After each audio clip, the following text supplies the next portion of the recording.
Okay, നമുക്ക് start ചെയ്യാം. ഒരു അസറ്റിന്റെ ഡിസ്പോസലായിട്ട് ബേസ് ചെയ്തിട്ട്, അതായത് ടെർമിനൽ ക്യാഷ് ഫ്ലോയിൽ വരാൻ ചാൻസ് ഉള്ള ഐറ്റംസ്. ടെർമിനൽ ക്യാഷ് ഫ്ലോ, അതായത് നമ്മൾ ഇന്നലെ ഡിസ്കസ് ചെയ്തത് ടെർമിനൽ ക്യാഷ് ഫ്ലോ. ഒരു പ്രൊജക്ട് അവസാനിക്കുമ്പോൾ, അതായത് ആ പ്രൊജക്ടിന്റെ അവസാന വർഷം എന്തൊക്കെ ക്യാഷ് ഇൻഫ്ലോസ് നമുക്ക് ഇങ്ങോട്ട് വരാൻ ചാൻസ് ഉണ്ട്, അതുപോലെ എന്തൊക്കെ ക്യാഷ് ഔട്ട്ഫ്ലോസ് നമ്മുടെ കയ്യിൽ നിന്ന് അങ്ങോട്ട് പോകാൻ ചാൻസ് ഉണ്ട് അല്ലേ. അതായത് ടെർമിനൽ ക്യാഷ് ഫ്ലോ നമ്മൾ ഡിസ്കസ് ചെയ്തത്.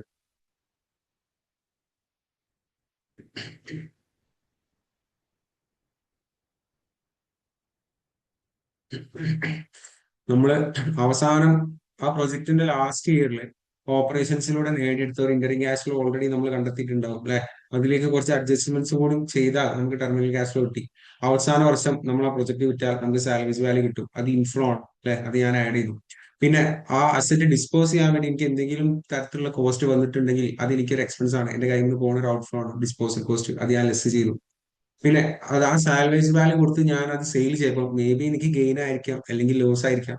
Okay, salvage value disposal cost ഒക്കെ ഡയറക്ട്ലി ക്വസ്റ്റിനിൽ തന്നിട്ടുണ്ടാവും. പക്ഷേ ടാക്സ് എക്സ്പെൻസ് ആണോ ടാക്സ് സേവിങ്സ് ആണോ നമ്മൾ ഫൈൻഡ് ചെയ്യേണ്ടി വരും. ഓക്കെ, അങ്ങനെ ടാക്സ് എക്സ്പെൻസ് ആണെങ്കിൽ നമ്മൾ ഗവൺമെന്റിലേക്ക് അങ്ങോട്ട് പേ ചെയ്യണം. നമ്മളൊരു ഔട്ട്ഫ്ലോ ആണ്, അത് ഞാൻ ലെസ് ചെയ്തു. ഇനി നമ്മളെങ്ങനെ ലോസിനാണ് അസറ്റ് ഡിസ്പോസ് ചെയ്തതെങ്കിൽ നമുക്ക് ടാക്സ് സേവിങ്സ് തരും. അങ്ങനെയാണെങ്കിൽ നമ്മൾ അത് ആഡ് ചെയ്യണം. പിന്നെ അവസാനത്തെ release of net working capital. ആ പ്രൊജക്ടിന്റെ സ്റ്റാർട്ടിങ് മുതൽ അതിന്റെ വരെ ഏതെങ്കിലും വർഷം ഞാൻ already net working capital invest ചെയ്തിട്ടുണ്ടെങ്കിൽ അത് തിരിച്ചു കിട്ടുമ്പോൾ ഇത് എനിക്കൊരു ഇൻഫ്ലോ ആയിട്ട് മാറും. അതുകൊണ്ട് ഞാൻ അത് പ്ലസ് ചെയ്യും. ഇതൊക്കെ ചെയ്താൽ നമുക്ക് എന്ത് കിട്ടും? ടെർമിനൽ ക്യാഷ് ഫ്ലോ കിട്ടും. സോ ഒരു അസറ്റിനെ ഡിസ്പോസ് ചെയ്യുമ്പോൾ ടാക്സ് എക്സ്പെൻസ് ആണോ വരിക അല്ലെങ്കിൽ ടാക്സ് സേവിങ്സ് ആണോ, ഈ ഒരു എമൗണ്ട് നമുക്ക് അറിയണം.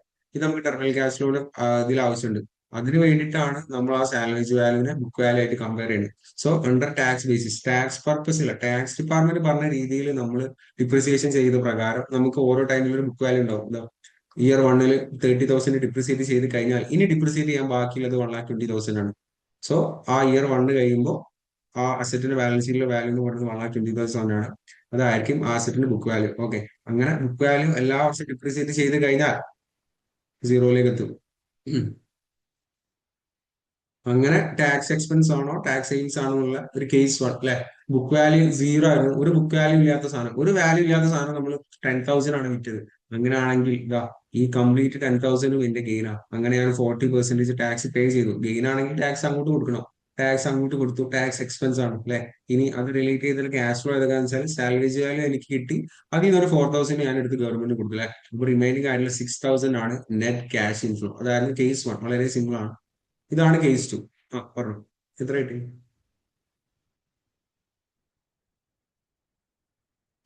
Tax expense 2,000. Terminal cash flow 8,000. 8,000 inflow ആണോ ഔട്ട്ഫ്ലോ ആണോ? Inflow. ഇൻഫ്ലോ അല്ലെ. അതായത് ഇതാ ഞാന് എനിക്ക് കിട്ടിയ സാലറി വാല്യൂ ഇവിടെ എഴുതി 10,000. നേരത്തെ കേസിൽ ബുക്ക് വാല്യൂ ഒന്നും ഇല്ലായിരുന്നു അല്ലെ. പക്ഷെ ഇവിടെ ബുക്ക് വാല്യൂ ഉണ്ട് 5,000. അതായത് 5,000 വാല്യൂ ഉള്ള അസറ്റ് ആണ് നമ്മൾ 10,000 വിറ്റത്. അങ്ങനെയാണെങ്കിൽ എന്റെ ഗെയിൻ എന്ന് പറയുന്നത് salary value minus book value positive amount ആണെങ്കിൽ ഗെയിൻ ആയിരിക്കും. ഗെയിൻ എന്ന് പറഞ്ഞാൽ 5,000 ആണ്. അങ്ങനെയാണെങ്കിൽ ഞാൻ 10,000 കംപ്ലീറ്റ് ടാക്സ് അടയ്ക്കേണ്ട ആവശ്യമില്ല. എനിക്ക് കിട്ടിയ ലാഭത്തിന് മാത്രം ടാക്സ് അടിച്ചാൽ മതി. ടാക്സ് എക്സ്പെൻസ് വരും, അതായത് 5,000ന്റെ 40%, അതായത് 2,000 ആണ് ഞാൻ ടാക്സ് അടയ്ക്കേണ്ടത്. ഓക്കെ, അങ്ങനെയാണെങ്കിൽ ഇതാ ടാക്സ് എക്സ്പെൻസിന് എമൗണ്ട് നമുക്ക് കിട്ടി. ഈ ഒരു എമൗണ്ട് കിട്ടാൻ വേണ്ടിയിട്ടാണ് ഈ ഒരു കാൽക്കുലേഷൻ ഞാൻ ചെയ്തത്. അത് എന്റെ ക്യാഷ് ഫ്ലോയിൽ യൂസ് ചെയ്യേണ്ടി വരും, അതായത് ടെർമിനൽ ക്യാഷ് ഫ്ലോയിൽ. അങ്ങനെയാണെങ്കിൽ എനിക്ക് കിട്ടിയ എമൗണ്ട് സാലറി വാല്യാണ് 10,000. അതിൽ നിന്ന് ടാക്സ് എക്സ്പെൻസ് ഞാൻ ലെസ് ചെയ്തു, അതായത് 2,000. 10,000 അവരെടുത്ത് മേടിക്കുന്നു, അതിൽ 2,000 എടുത്തിട്ട് ടാക്സ് പേ ചെയ്തു. അങ്ങനെയാണെങ്കിൽ റിമൈനിങ് ആയിട്ടുള്ള 8,000 ആണ് ഈ അസറ്റ് ഡിസ്പോസ് ചെയ്തപ്പോൾ എനിക്ക് കിട്ടിയ ക്യാഷ് ഇൻഫ്ലോ. ഇപ്പോഴും ഇൻഫ്ലോ ആവണമെന്നില്ല, ഔട്ട്ഫ്ലോ വരാൻ ചാൻസ് ഉണ്ട്. അതൊക്കെ നമ്മൾ പഠിക്കും. ഇത് സിമ്പിൾ അല്ലേ. ഓക്കെ, നമുക്ക് അടുത്ത കേസ് ഡിസ്കസ് ചെയ്യാം. കേസ് 3.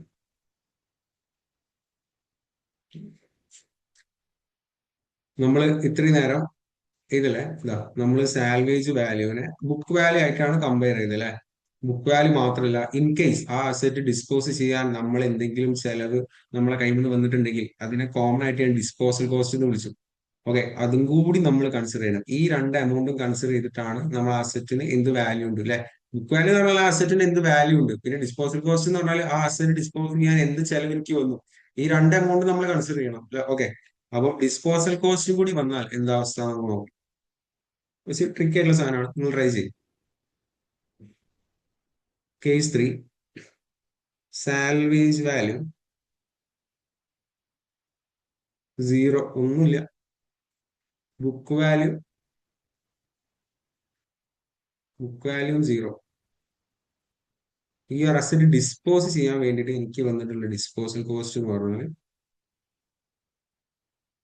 8,000 ആണ്. ടാക്സ് റേറ്റ് സെയിം 40% ആണ്. എനിക്ക് അറിയേണ്ടത് ഈ അസറ്റ് ഡിസ്പോസ് ചെയ്തപ്പോൾ എനിക്ക് ടാക്സ് എക്സ്പെൻസ് ആണോ വരാ, അല്ലെങ്കിൽ ടാക്സ് സേവിങ്സ് ആണോ വരാ, പിന്നെ എന്തൊക്കെ ക്യാഷ് ഇൻഫ്ലോസ് ആണോ ഔട്ട്ഫ്ലോസ് ആണോ എനിക്ക് സംഭവിച്ചത്. നോർമലി സാൽവേജ് വാല്യൂ എന്ന് പറഞ്ഞ എമൗണ്ട് കിട്ടൂലേ, ഈ അസറ്റിന് ഒന്നും കിട്ടില്ല, ഒരു ആർക്കും വേണ്ടാത്തൊരു സാധനമാണ്. ഓക്കെ, അത് നമ്മൾ ഫാക്ടറിയിൽ നിന്ന് അവിടെ എത്തിച്ചു കൊടുക്കണം. നമുക്ക് സ്ഥലം കാലിയാക്കാണ്, 8,000 ചെലവ് വന്നിട്ട്. ഓക്കെ, ട്രാൻസ്പോർട്ടേഷൻ കോസ്റ്റോ ഇൻസ്റ്റാളേഷൻ അല്ല മറ്റേ ഫിറ്റിംഗ്സ് അയക്കാൻ വേണ്ട ചെലവോ എന്ത് വേണം ആയിക്കോട്ടെ, കോമൺ ആയിട്ട് ഞാൻ വിളിച്ച പേര് ഡിസ്പോസൽ കോസ്റ്റ്. ആ അസറ്റ് ഡിസ്പോസ് ചെയ്യാൻ എനിക്ക് 8,000 ചെലവ് വന്നത്. ഓക്കെ, അങ്ങനെയാണെങ്കിൽ ഇതിന്റെ ഗെയിൻ എത്രയാണ്, അല്ലെങ്കിൽ ലോസ് ആണെങ്കിൽ ലോസ് എത്രയാണ്, ഇതിന് ടാക്സ് കൊടുക്കണം അല്ലെങ്കിൽ ടാക്സ് ഇങ്ങോട്ട് കിട്ടുമോ അത് നോക്കുക. എന്നിട്ട് എന്ത് ചെയ്യുക, ക്യാഷ് ഫ്ലോ കൊണ്ടിരിക്കും. ഇത് കുറച്ച് ട്രിക്കിയാണ്, നിങ്ങൾ ട്രൈ ചെയ്യും. സ്റ്റെക്കായോ? ഹിൻഡറോ?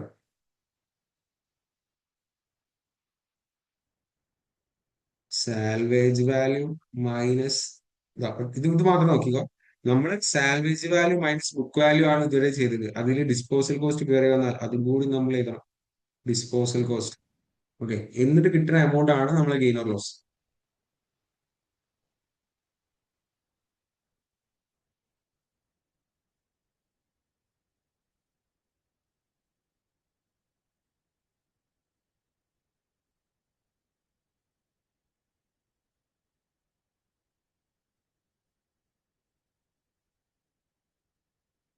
അങ്ങനെ പറഞ്ഞോ, കുട്ടി പറഞ്ഞോ.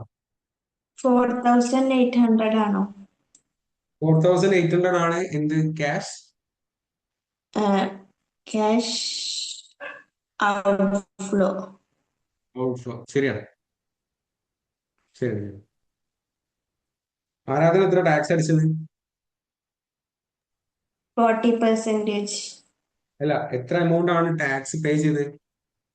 3,200 ടാക്സ് ടാക്സ് ആണ്, എക്സ്പെൻസ്. ടാക്സ് എക്സ്പെൻസ് ആണോ? ആ, അല്ല, ടാക്സ് ടാക്സ് ഗെയിൻ അല്ലേ? സോറി, ഗെയിൻ അല്ലേ? Tax tax tax savings. Savings. നഷ്ടമാണെങ്കിൽ നമ്മളെ സപ്പോർട്ട് ചെയ്യാൻ വേണ്ടി ഗവൺമെന്റ് ഇങ്ങോട്ട് ടാക്സ് സേവിങ്സ് തരും.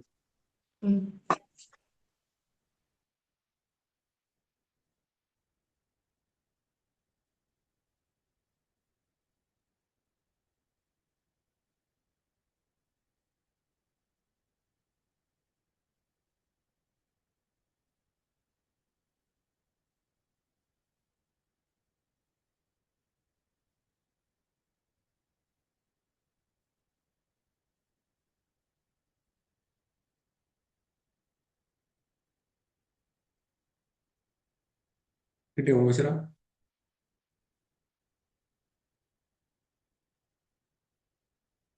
ഇല്ല, ഇല്ല. അതായത് ഇവിടെ സാലറീസ് വാല്യൂ 3,200 വരെ 3,200. ടാക്സ് സേവിങ്സ് കിട്ടി. ടാക്സ് സേവിങ്സ് കിട്ടി. ഓക്കെ, ഇനി ക്യാഷ് ഫ്ലോയിൽ എന്തൊക്കെ അങ്ങോട്ട് പോയി എന്തൊക്കെ അങ്ങോട്ട് കിട്ടി അത് ചെയ്താൽ കിട്ടും.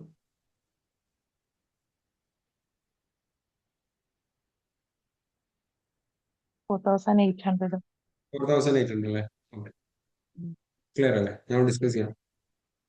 ഈ ഒരു അസറ്റ് ഡിസ്പോസ് ചെയ്തപ്പോൾ നമുക്ക് ഒന്നും കിട്ടിയിട്ടില്ല, സീറോ. ഓക്കെ, ആർക്കും വേണ്ടാത്ത ഒരു മെഷീൻ ആയി പോയത്, ഒരു വാല്യൂ ഇല്ല, സാൽവേജ് വാല്യൂ എന്ന് പറഞ്ഞാൽ ഒന്നും കിട്ടാനില്ല.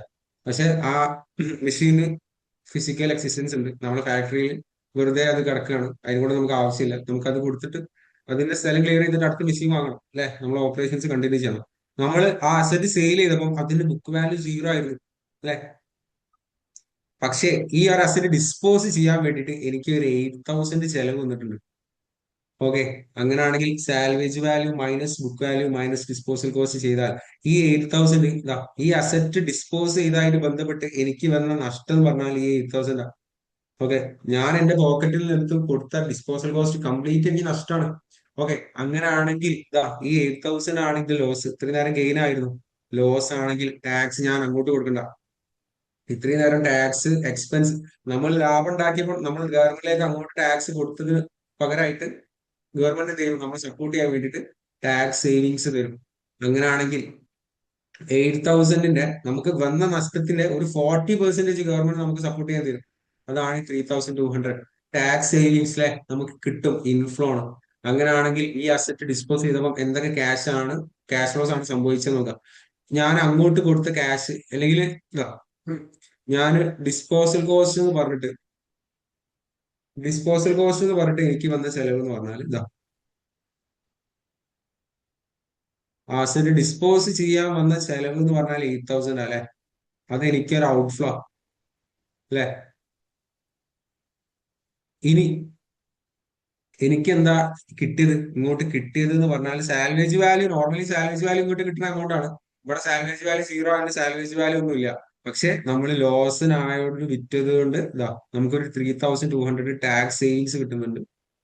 ടാക്സ് സേവിങ്സ് അങ്ങനെയാണെങ്കിൽ ഇതാ 8,000. ഇങ്ങനെ നിങ്ങൾ എപ്പോഴും ഇങ്ങനെ കോൺസെപ്റ്റുവലി ചിന്തിക്കണമെന്നില്ല, ഇങ്ങനെ ചിന്തിച്ചാൽ മതി.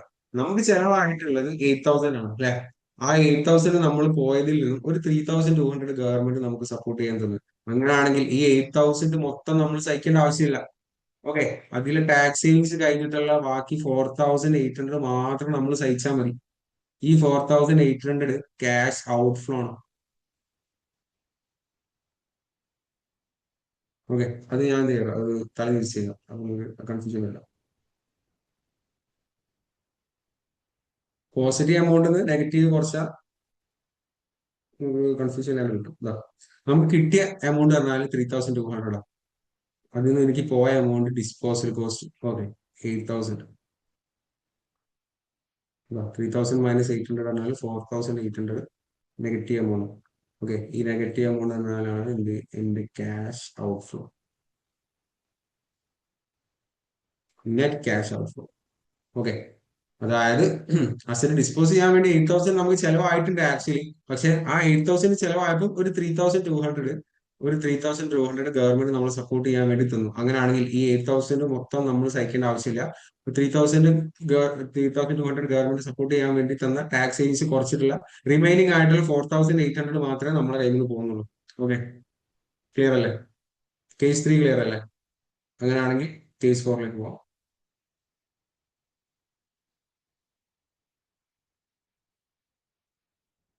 ഓക്കെ, ഇത് ക്യാഷ് ഔട്ട്ഫ്ലോ തന്നെ എഴുതണം ബ്രാക്കറ്റിൽ ഇട്ടിട്ട്. ഓക്കെ,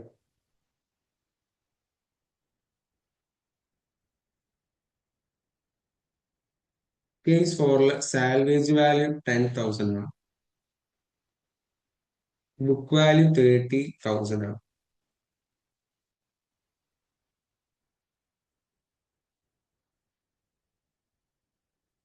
ടാക്സ് റേറ്റ് സെയിം ആണ്, 40%.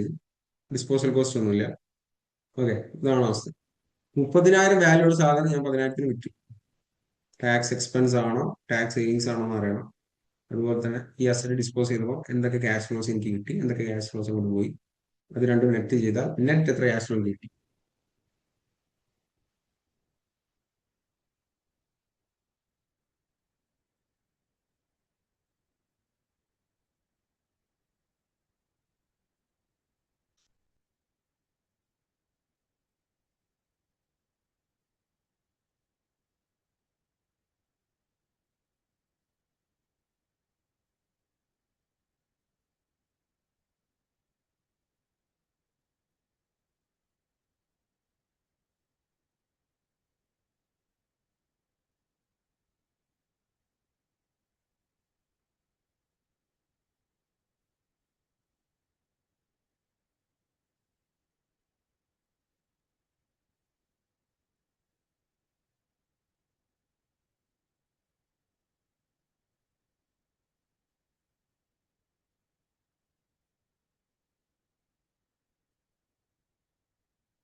എന്താ അവസ്ഥ?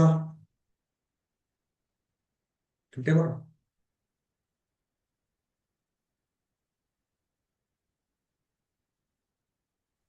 ടാക്സ് കൊടുക്കണോ അല്ലെങ്കിൽ കിട്ടുമോ? സേവിങ് 18,000 ആണ്, അല്ല 8,000 ആണ്. 8,000 ആണ്, ശരിയാണ്. ക്യാഷ് പിന്നെ ക്യാഷ് ഫ്ലോ ക്യാഷ് ഫ്ലോ 18,000. 18,000 അല്ലെ, 18. ഓക്കെ, ശരിയാണ്.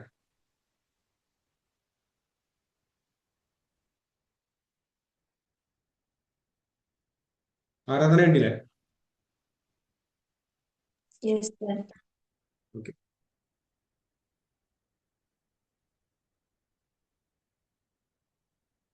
ട്യൂഷൻ ഉണ്ടില്ലേ? യെസ് സർ, ഒന്ന് പറഞ്ഞു. ഓക്കെ, പറഞ്ഞില്ല. ഇതാ, ഇവിടെ എന്താ സംഭവിച്ചത്? നമ്മൾ ടെർമിനൽ ക്യാഷ് ഫ്ലോയിൽ അസറ്റിന്റെ അവസാനത്തെ വർഷം നമ്മൾ ആ അസറ്റ് വിറ്റത് 10,000 രൂപ. ഓക്കെ, നമ്മൾ വിൽക്കുന്ന സമയത്ത് ആ അസറ്റിന്റെ ബുക്ക് വാല്യൂ അല്ലെ, അസറ്റിന്റെ ബുക്ക് വാല്യൂ എന്ന് പറഞ്ഞാൽ 30,000 ആയിരുന്നു. 30,000 ബുക്ക് വാല്യൂ ഉള്ള അസറ്റ് ആണ് നമ്മൾ വെറും 10,000-ന് വിറ്റത്. അങ്ങനെയാണെങ്കിൽ എന്റെ ടാക്സ് എക്സ്പെൻസ് ആണോ ടാക്സ് സേവിങ്സ് ആണോ കണ്ടുപിടിക്കാൻ വേണ്ടിയിട്ട് ഇതാ, എന്റെ സാലറീസ് വാല്യൂ 10,000 ആണ്. ഇവിടെ ഡിസ്പോസൽ കോസ്റ്റ് ഒന്നും ഇല്ല, അതുകൊണ്ട് ഡിസ്പോസൽ കോസ്റ്റ് എടുക്കണ്ട.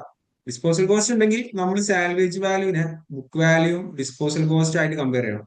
ഡിസ്പോസൽ കോസ്റ്റ് ഒന്നുമില്ലെങ്കിൽ ബുക്ക് വാല്യൂ ആയിട്ട് മാത്രം കമ്പയർ ചെയ്താൽ മതി. ഓക്കെ, ഇവിടെ ബുക്ക് വാല്യൂ എന്ന് പറയുന്നത് ഇതാ, salaries value minus book value എന്ന് പറയുന്നത് 30,000 ആണ്. അതായത് 30,000 വാല്യൂ സാധനം വെറും 10,000-നാണ് വിറ്റത്. അങ്ങനെയാണെങ്കിൽ 10,000 മൈനസ് 30,000 ചെയ്താൽ ഇതാ 20,000 ആണ് എനിക്ക് വന്ന ലോസ്. ഓക്കെ, ലോസ് ആണെങ്കിൽ ഞാൻ ടാക്സ് ഒന്നും കൊടുക്കണ്ട, ടാക്സ് സേവിങ്സ് കിട്ടും. ഇതാ, ടാക്സ് സേവിങ്സ് 20,000-ന്റെ 40% ഗവൺമെന്റ് നമ്മളെ സപ്പോർട്ട് ചെയ്യാൻ അങ്ങോട്ട് തരും. അതാണ് 8,000 ടാക്സ് സേവിങ്സ്. ഓക്കെ, ടാക്സ് അങ്ങോട്ട് കൊടുക്കണ്ട, ഇങ്ങോട്ട് കിട്ടും, 8,000 കിട്ടും.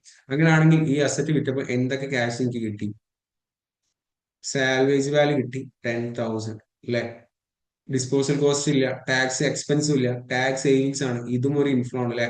അങ്ങനെയാണെങ്കിൽ സാലറീസ് വാല്യൂ ഇൻഫ്ലോ ആണ്, അതുപോലെ തന്നെ ടാക്സ് സേവിങ്സും ഒരു ഇൻഫ്ലോ ആണ്. അങ്ങനെയാണെങ്കിൽ ഈ 10,000-ലേക്ക് നമുക്ക് ഗവൺമെന്റ് സപ്പോർട്ട് ചെയ്യാൻ തന്ന ടാക്സ് സേവിങ്സ് 8,000 കൂടി ആഡ് ചെയ്താൽ നെറ്റ് ക്യാഷ് ഇൻഫ്ലോ. ഈ ബുക്ക് വാല്യൂടെ ലോസ് അപ്പൊ അഡ്ജസ്റ്റ് ചെയ്യുന്നില്ല. എങ്ങനെ? ബുക്ക് വാല്യൂടെ ഈ ഒരു ലോസ് അത് അഡ്ജസ്റ്റ് ആവുന്നുണ്ടോ? ഇല്ല. അതാ ബുക്ക് വാല്യൂ നമ്മൾ ഇവിടെ കൺസിഡർ ചെയ്ത്, നമ്മൾ എന്തിനാ ബുക്ക് വാല്യൂ കൺസിഡർ ചെയ്യുന്നത്? നമ്മളെ ബുക്ക് വാല്യൂ എന്ന് പറഞ്ഞാൽ വെറും റെക്കോർഡിംഗ് ടാക്സ് പർപ്പസിന്. Tax expense or tax savings find out ചെയ്യാൻ വേണ്ടിയിട്ടാണ്. നമ്മുടെ ടെർമിനൽ ക്യാഷ് ഫ്ലോയില് നമുക്ക് എത്ര ടാക്സ് സേവിങ്സ് അല്ലെങ്കിൽ ടാക്സ് എക്സ്പെൻസ്, അതൊരു ക്യാഷ് ഫ്ലോ അല്ലേ.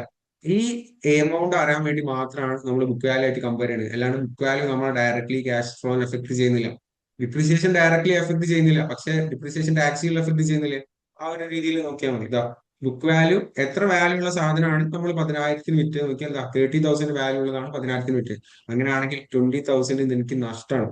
ഓക്കെ, ഈ അസറ്റ് ഡിസ്പോസ് ചെയ്തോളൂ. അങ്ങനെ ആകുമ്പോൾ ഇതാ 8,000 എനിക്ക് ടാക്സ് സേവിങ്സ് കിട്ടും.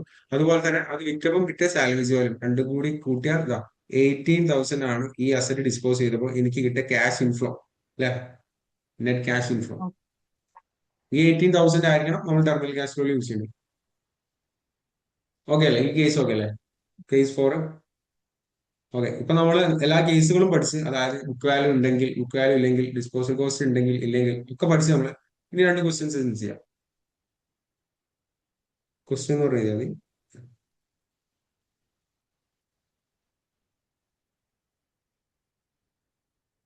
സാൽവേജ് വാല്യൂ 10,000 ആണ്.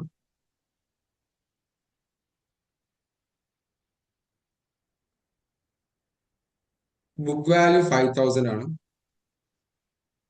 ഓക്കെ, 5,000 വാല്യൂ ഉള്ള സാധനം 10,000-ന് വിറ്റ്. അതുപോലെ തന്നെ ഈ അസറ്റ് 10,000-ന് വിൽക്കാൻ വേണ്ടിയിട്ട് എനിക്ക് കുറച്ച് എക്സ്പെൻസ് വന്നിട്ടുണ്ട്. ഡിസ്പോസൽ കോസ്റ്റ് 2,000 ആണ്.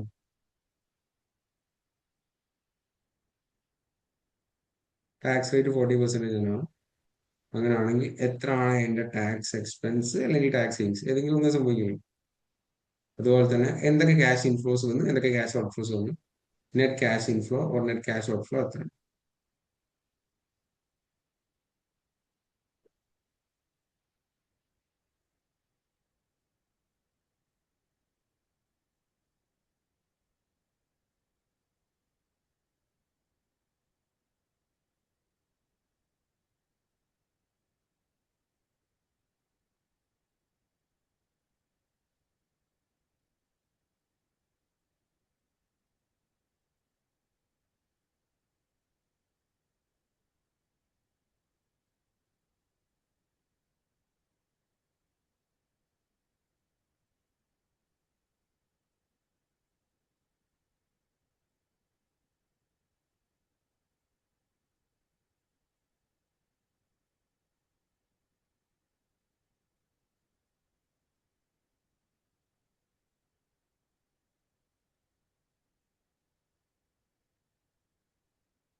സർ 6,000 ആണോ? 6,000 tax expense or tax savings എത്ര? 1,200 ആണോ? 1,200 ടാക്സ് ടാക്സ് എക്സ്പെൻസ്. എക്സ്പെൻസ് ശരിയാണ്. പിന്നെ ക്യാഷ് ഫ്ലോ 8,800. എത്ര 800. 8,800 ആണോ? 8,800 ആണോ? ഒന്നുകൂടി നോക്കിക്കേ എന്തൊക്കെ ക്യാഷ് പോയിട്ടുണ്ട്. Okay okay okay. Okay. Tax savings കിട്ടിയില്ലേ? ടാക്സ് എക്സ്പെൻസ് കിട്ടിയില്ല മുബിസിറ? 1,200. 200. സാൽവേജ് വാല്യൂന്ന് ടാക്സ് എക്സ്പെൻസ് ഡിഡക്ട് ചെയ്യല്ലേ? ഡിഡക്ട് ചെയ്തു. ഓക്കെ. 6,800. സാലറീസ് വാല്യൂന്ന് ഡിസ്പോസ് അല്ല, ടാക്സ് എക്സ്പെൻസ് കുറയ്ക്കണം. അതുപോലെ തന്നെ വേറൊരു സാധനം കൂടി നമുക്ക് എക്സ്പെൻസ് വന്നിട്ടില്ലേ? വേറൊരു ഔട്ട്ഫ്ലോ കൂടി വന്നിട്ടില്ലേ? Disposable cost. അതെ, അതല്ലേ? Disposal cost. ഓക്കെ, അതും കൂടി ഒരു ഔട്ട്ഫ്ലോ ആണ്.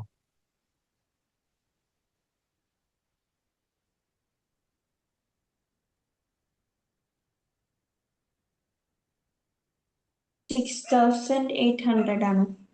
അതെ ശരിയാണ്.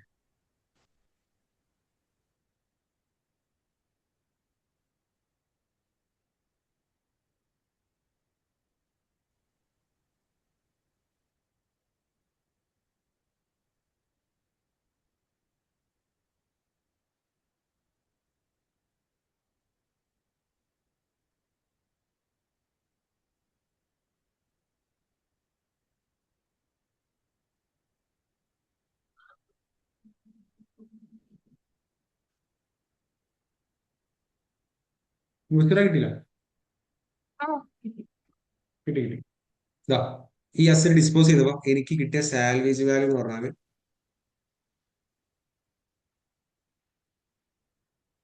ഇതാ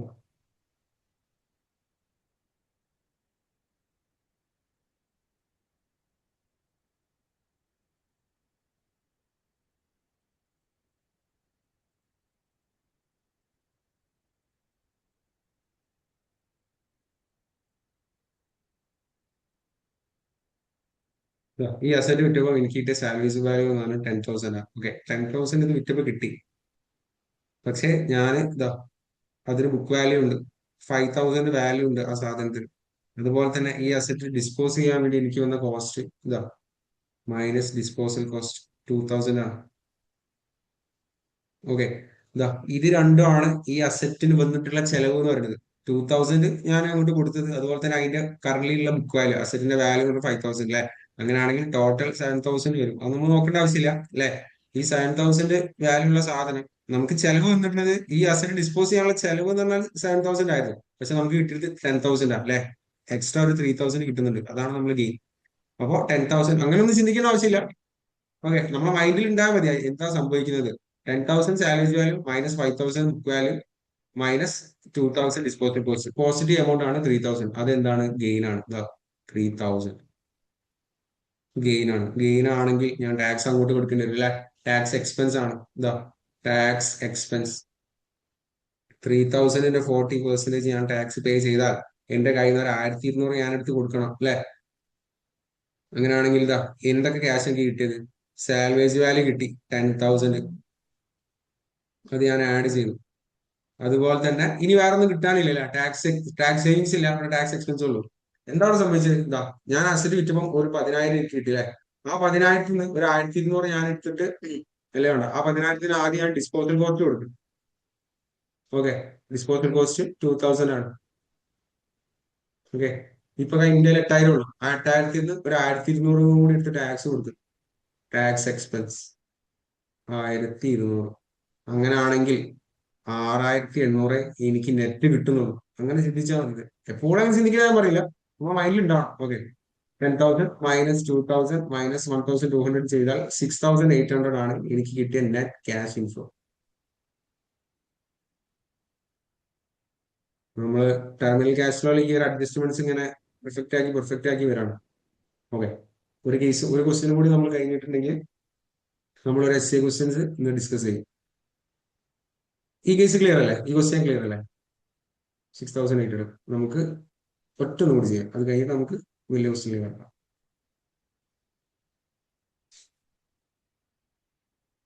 ഓക്കെ, ഇത് കൂടി ശരിയാക്കിയ കറക്റ്റ്. സാൽവേജ് വാല്യൂ എന്ന് പറയുന്നത് 10,000 ആണ്.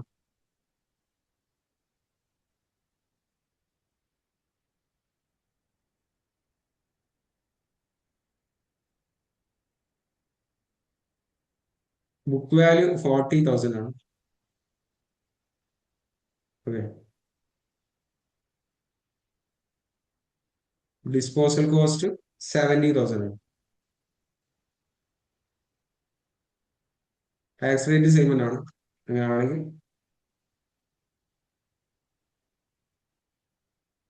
എത്രയാണ് അതിന്റെ tax expense or tax savings, പിന്നെ ക്യാഷ് ഫ്ലോ.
$20,000 cash outflow ആണ്. 20,000 $20,000 ക്യാഷ് ഔട്ട് കറക്റ്റ് ആണ്. എത്ര ടാക്സ് എക്സ്പെൻസ് ആണോ ടാക്സ് സേവിംഗ് ആണോ? Tax savings 40,000. ശരിയാണ്. ഇതാണ് എക്സ്ട്രീം. ഇതിലും കൂടുതലൊന്നും വരാൻ ചാൻസ് ഇല്ല. ആരാധന കിട്ടിയില്ല. Yes sir. ഓക്കെ,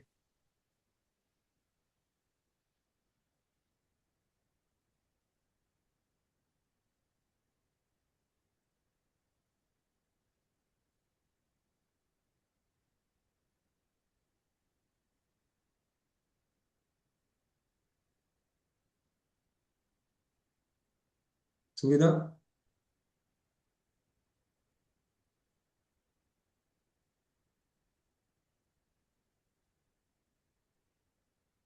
കിട്ടിയായിരുന്നോ? 50,000 ആണോ വരുന്നത് ക്യാഷ് ഫ്ലോ? അല്ല അല്ല അല്ല, ഒന്നുകൂടി നോക്കിയേ. സാൽവേജ് വാല്യൂ കിട്ടുന്നു, ഡിസ്പോസൽ കോസ്റ്റ് അങ്ങോട്ട് കൊടുക്കുന്നു, പിന്നെ tax expense or savings, 3 items ഉണ്ട്. ടാക്സ് സേവിങ്സ് കിട്ടി 40,000. 40,000. ഓക്കെ, 40,000 ഇങ്ങോട്ട് കിട്ടും, സാൽവേജ് വാല്യൂ ഇങ്ങോട്ട് കിട്ടും. ഡിസ്പോസിബിൾ കോസ്റ്റ്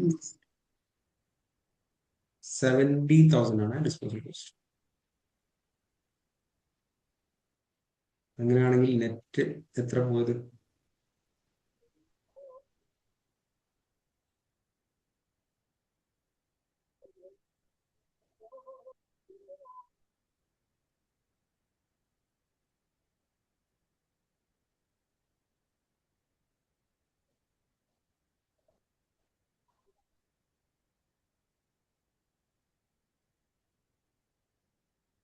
എത്ര കിട്ടി? 20,000 അതെ, 20,000 ക്യാഷ് ഔട്ട്ഫ്ലോ ആണ് അല്ലെ, നമ്മൾ അങ്ങോട്ട് outflow.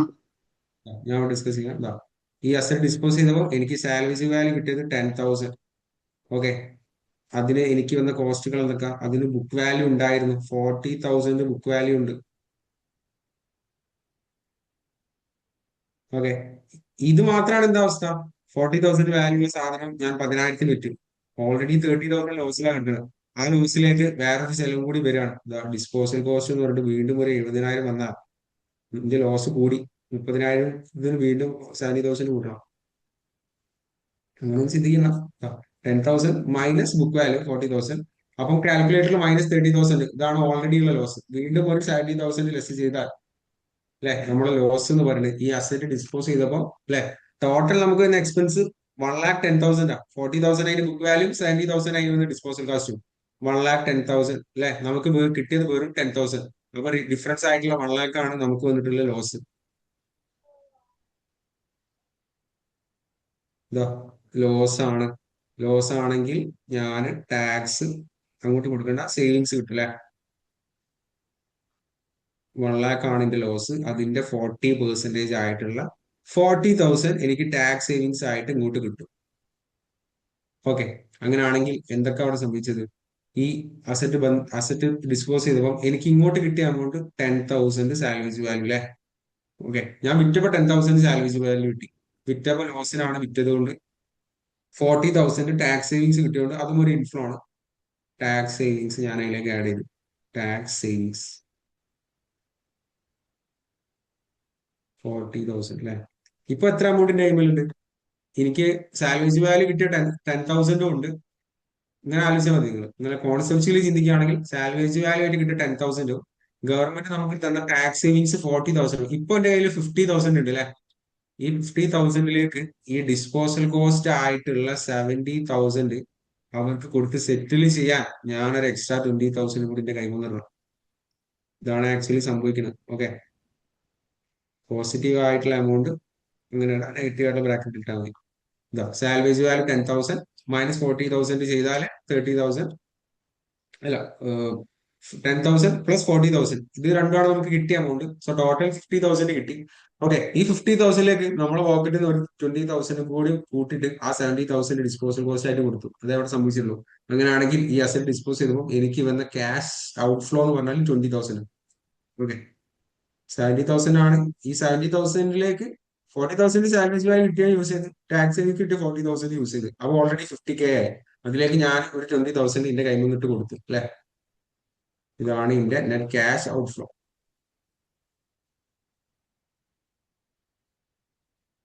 ക്ലിയർ അല്ലേ? എന്താ അവസ്ഥ? ക്ലിയർ അല്ലേ? അങ്ങനെയാണെങ്കിൽ ഇതാ ടെർമിനൽ ക്യാഷ് ഫ്ലോന്റെ ആ ഒരു ഫോർമാറ്റ് നമ്മൾ അത്യാവശ്യം ഡീറ്റെയിൽ ആയിട്ട് മനസ്സിലാക്കി. എന്താ ഈ ടാക്സ് എക്സ്പെൻസും സേവിങ്സും കാണാനാണ് കുറച്ചൊന്ന് പണിയുള്ളത്. ബാക്കിയുള്ളതൊക്കെ സിമ്പിളാണ്.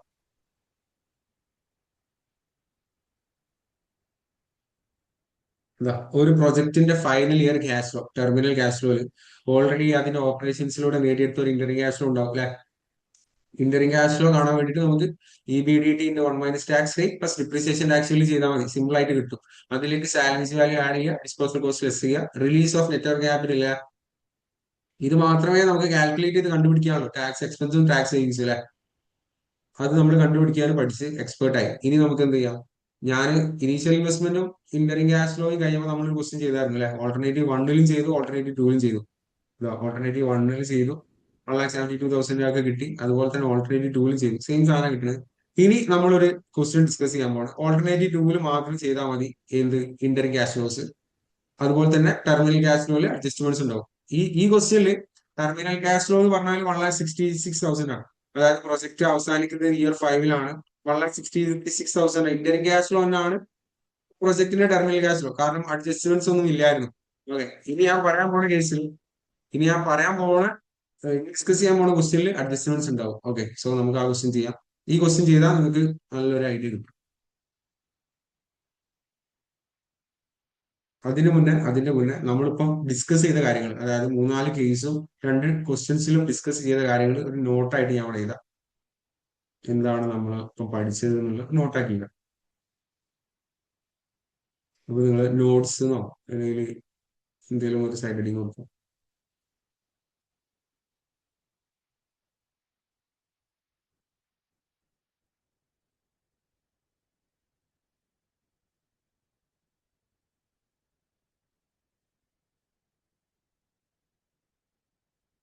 First point here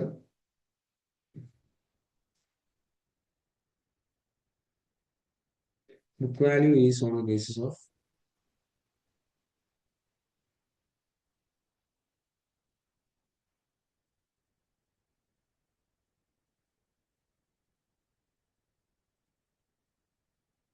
tax purpose.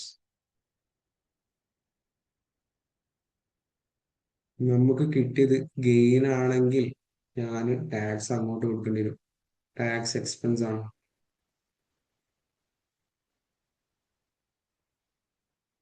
Tax expense ആണെങ്കിൽ എനിക്ക് അതൊരു ഔട്ട്ഫ്ലോ ആയിരിക്കും.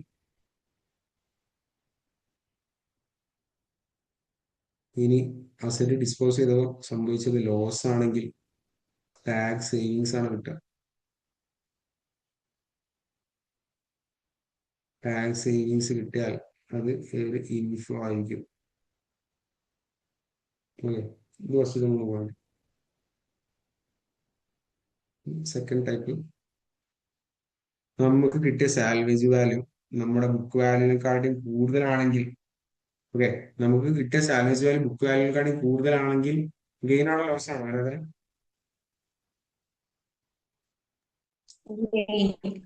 ഗെയിൻ ആയിരിക്കും അല്ലെ? ഇതാ ഗെയിൻ ആണ്. ഇനി നമുക്ക് കിട്ടിയ സാൽവേജ് വാല്യൂ ചെറുതും ബുക്ക് വാല്യൂ കൂടുതലുമാണെങ്കിൽ നമുക്ക് ലോസ് ആയിരിക്കും. ഓക്കെ,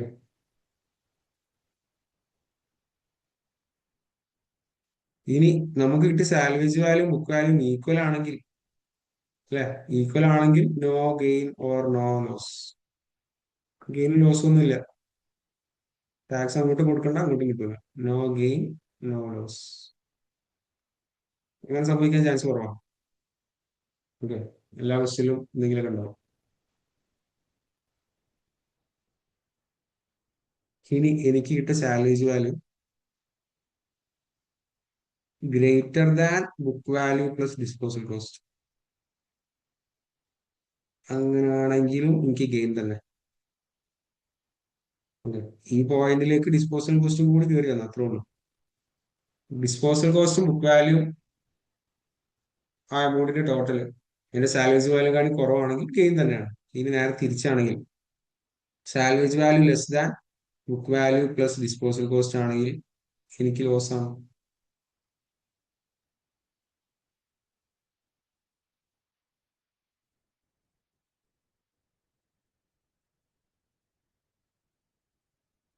ലാസ്റ്റത്തെ പോയിന്റ്, സാലറീസ് വാല്യൂ എന്ന് പറഞ്ഞാൽ ഒരു ഇൻഫ്ലോ,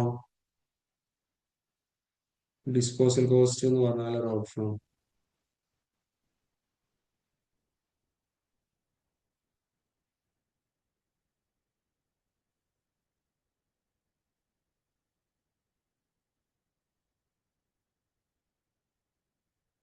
ക്ലിയർ അല്ലേ? അപ്പൊ ഇതിന് നമ്മള് ഒരു അസറ്റ് ഡിസ്പോസ് ചെയ്യുമ്പോൾ അതിന് ബുക്ക് വാല്യൂ ആയിട്ട് കമ്പയർ ചെയ്യണം അല്ലെ? നമ്മൾ യൂസ് ചെയ്യുന്ന ബുക്ക് വാല്യൂ എന്ന് പറഞ്ഞാൽ ടാക്സ് ബേസിസിലുള്ള ബുക്ക് വാല്യൂ ആയിരിക്കണം അല്ലെ? മേ ബി നമ്മൾ രണ്ട് രീതിയിൽ ഫിനാൻഷ്യൽ സ്റ്റേറ്റ്മെന്റ്സ് പ്രിപ്പയർ ചെയ്യാൻ ചാൻസ് ഉണ്ട്. ഒന്ന് നമ്മൾ ബുക്ക് കീപ്പിംഗ് പർപ്പസിനും, ഒന്ന് tax department tax laws follow ചെയ്തിട്ട് ടാക്സ് അടിക്കാൻ വേണ്ടിയിട്ട് ആ രീതിയിൽ നമ്മൾ ഫിനാൻഷ്യൽ സ്റ്റേറ്റ്മെന്റ്സ് പ്രിപ്പയർ ഉണ്ടാവും. ആ രീതിയിൽ, അതായത് ടാക്സ് ഡിപ്പാർട്ട്മെന്റ് പറഞ്ഞ ഡിപ്രിസിയേഷൻ മെത്തേഡും ഡിപ്രിസിയേഷൻ യൂസ്ഫുൾ ലൈഫ് ഒക്കെ, ഡിപ്രിസിയേഷൻ പെർസെന്റേജ് ഒക്കെ യൂസ് ചെയ്തിട്ട് എത്രയാണോ നമ്മൾ ബുക്ക് വാല്യൂ, അതായത് ടാക്സ് പർപ്പസിലുള്ള ബുക്ക് വാല്യൂ, ആ ബുക്ക് വാല്യൂ ആണ് നമ്മൾ കൺസിഡർ ചെയ്യുന്നത്. ഓക്കെ, ക്വസ്റ്റ്യനിൽ ഒന്ന് മാത്രം തന്നിട്ടുണ്ടെങ്കിൽ ബുക്ക് വാല്യൂ എന്ന് പറഞ്ഞിട്ട് തന്നാൽ ആ എമൗണ്ട് മാത്രം എടുത്താൽ മതി. ചില ക്വസ്റ്റ്യൻസിൽ അങ്ങനത്തെ ക്വസ്റ്റ്യൻസ് ഒക്കെ ചെയ്യാൻ വരുന്നുണ്ടാവും.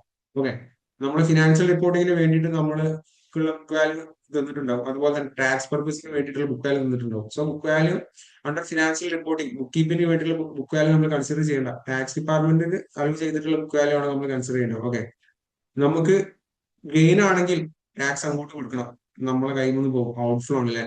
ഇനി ലോസ് ആണെങ്കിൽ ടാക്സ് സേവിങ്സ് കിട്ടും, ഇൻഫ്ലോ ആണ്. ഇനി ബുക്ക് വാല്യൂവിനെക്കാളും ഗ്രേറ്റർ ആണ് സാലറീസ് വാല്യൂ, ഗെയിൻ ആണ്. ബുക്ക് വാല്യൂവിനെക്കാളും ചെറുതാണ് സാലറീസ് വാല്യൂ, ലോസ് ആണ്. Book value salaries value same ആണെങ്കിലും ഗെയിനും ഇല്ല ലോസും ഇല്ല. ടാക്സ് അങ്ങോട്ട് കൊടുക്കണ്ട, ടാക്സ് ഇങ്ങോട്ട് കിട്ടില്ല. പക്ഷെ അങ്ങനെ വരാൻ ചാൻസ് കുറവാണ്. അങ്ങനെ വരാൻ ചാൻസ് കുറവ്. പിന്നെ ബുക്ക് വാല്യൂ പ്ലസ് ഡിസ്പോസൽ കോസ്റ്റിനെക്കാട്ടും വലുതാണ് സാലറീസ് വാല്യൂ എങ്കിൽ അപ്പോഴും ഗെയിൻ തന്നെയാണ് അല്ലെ? ഇനി ബുക്ക് വാല്യൂ പ്ലസ് ഡിസ്പോസൽ കാര്യം ചെറുതാണ് സാലറീസ് വാല്യൂ എങ്കിൽ ലോസ് ആണ് അല്ലെ? സാലറീസ് വാല്യൂ ഇങ്ങോട്ട് കിട്ടണ പൈസ ആണ്, ഇൻഫ്ലോ ആണ്. പിന്നെ ഡിസ്പോസൽ പൈസ അങ്ങോട്ട് കൊടുക്കുന്നതാണ്, ഔട്ട്ഫ്ലോ ആണ്. Okay, so terminal cash flow എന്തൊക്കെ വരാൻ ചാൻസ് ഉണ്ടോ അതൊക്കെ എക്സ്ട്രീംസ് ആണ് നമുക്ക് പഠിച്ചത്. അങ്ങനെയാണെങ്കിൽ നമ്മളിപ്പോ എസ്റ്റിമേഷൻ ഓഫ് ക്യാഷ് ഫ്ലോയില് അണ്ടർ എക്സ്പാൻഷൻ എന്ന് പറഞ്ഞ ഒരു ഡിസിഷനിൽ ഇനീഷ്യൽ ഇൻവെസ്റ്റ്മെന്റ് എങ്ങനെ കണ്ടെത്താൻ നമ്മൾ പഠിച്ചു അല്ലെ? Purchase cost of asset plus ഇനി other cost reduce to use. Okay, recap ചെയ്യാം. നമുക്ക് ക്വസ്റ്റ്യൻ ചെയ്യുമ്പോൾ ഒന്നുകൂടി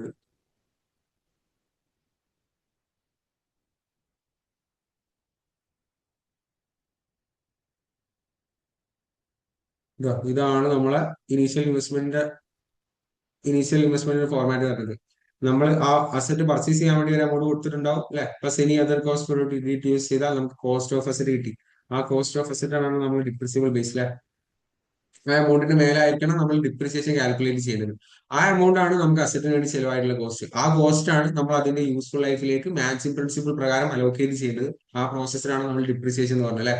അതുപോലെ തന്നെ ഇനീഷ്യൽ ഇൻവെസ്റ്റ്മെന്റ് സമയത്ത് എങ്ങാനും നെറ്റ്വർക്ക് ക്യാപിറ്റൽ ഇൻവെസ്റ്റ് ചെയ്യേണ്ടി വന്നാൽ ആ എമൗണ്ടും എന്റെ കയ്യിൽ നിന്ന് പോകണ എമൗണ്ടാണ് അല്ലെ, അതുപോലെ ഞാൻ ടോട്ടൽ പോണ എമൗണ്ട് ഇനീഷ്യൽ ഇൻവെസ്റ്റ്മെന്റിലേക്ക് ആഡ് ചെയ്യണം. അങ്ങനെയാണെങ്കിൽ ഇനീഷ്യൽ ഇൻവെസ്റ്റ്മെന്റ് കിട്ടും. പിന്നെ ഇന്റർ ക്യാഷ് ഫ്ലോസ് കിട്ടാൻ വേണ്ടിയിട്ട് ഓൾട്ടർനേറ്റീവ് 1-ലും 2-ലും ചെയ്താൽ സെയിം സാധനം കിട്ടുക. ഇനി ഓൾട്ടർനേറ്റീവ് 2 മാത്രം ചൂസ് ചെയ്താൽ മതി. സിമ്പിൾ ആയിട്ട് കിട്ടാൻ വേണ്ടിയിട്ട്, അതായത്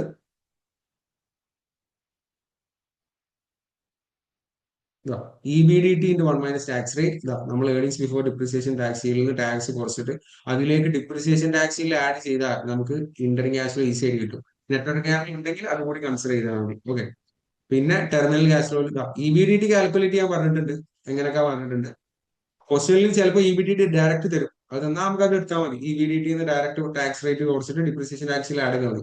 ഇനി സെയിൽസും total operating cost excluding depreciation ആണ് ചെയ്യുന്നത്, അതിന്റെ ഡിഫറൻസ് ആയിരിക്കും EBDT അല്ലെ. ഇനി സെയിൽസ് തന്നിട്ടുണ്ട്, വാരിയബിൾ കോസ്റ്റ് തന്നിട്ടുണ്ട്. സോ നമുക്ക് ടോട്ടൽ കോൺട്രിബ്യൂഷൻ മാർജിൻ കിട്ടും. അതിന്റെ ഫിക്സഡ് കോസ്റ്റ്, ആ ഫിക്സഡ് കോസ്റ്റ് കുറയ്ക്കുമ്പോൾ ഡിപ്രിസിയേഷൻ കുറയ്ക്കരുത്. ഓക്കെ. എന്നാലാണ് നമുക്ക് EBDT കിട്ടുക. നമ്മളെ EBT എന്ന് പറഞ്ഞാൽ നമ്മളെ ബിഫോർ ടാക്സ്, ഞാൻ പറഞ്ഞായിരുന്നില്ല ഇന്നലെ.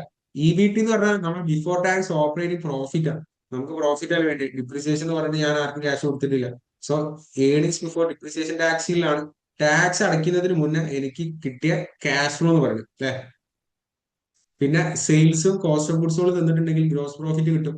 അതിൽ നിന്ന് ഓപ്പറേറ്റിംഗ് എക്സ്പെൻസ് ലെസ് ചെയ്താൽ, operating expense excluding depreciation less ചെയ്താൽ നമുക്ക് EBT കിട്ടും അല്ലെ. സോ അത് ബേസ് ചെയ്തിട്ട് ഒരു ചെറിയ ക്വസ്റ്റ്യൻ നമ്മൾ ചെയ്തു. നമ്മൾ ഹോംവർക്ക് ആയിട്ട് ചെയ്ത question.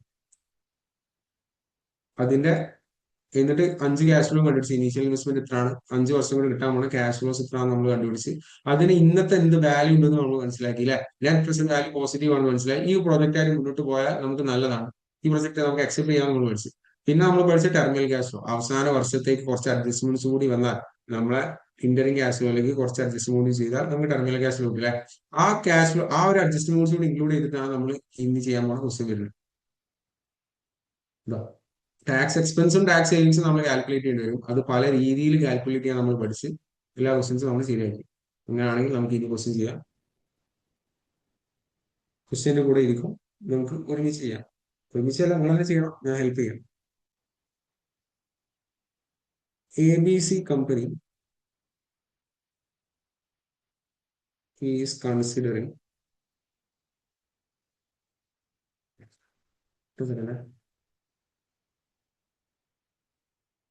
ABC company is considering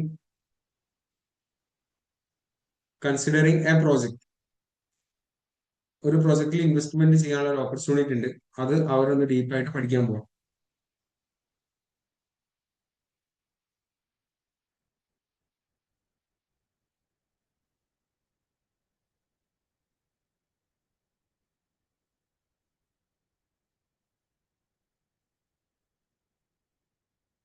The ABC company is considering a project. ഇനി ആ പ്രൊജക്ടിന്റെ ഡീറ്റെയിൽസ് അവിടെ എഴുതാൻ പോണ്.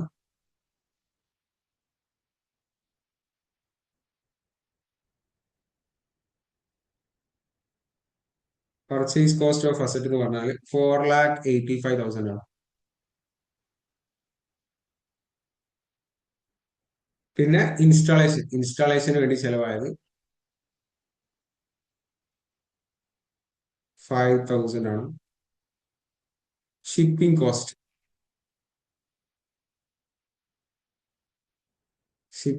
ചെലവായത് 10,000 ആണ്. ഓക്കെ. ഇനി അടുത്ത ഏതാ പോണത്?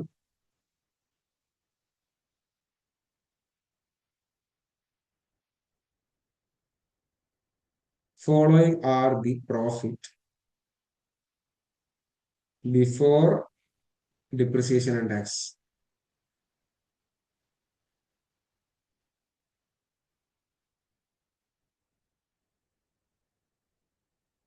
Profit before depreciation and tax ഇതെന്താ സംഭവം ആരാധന ഞാൻ അണ്ടർലൈൻ ചെയ്ത സാധനം അതിന് നമ്മളൊരു പേര് അടിച്ചില്ലേ EBDT ആണോ?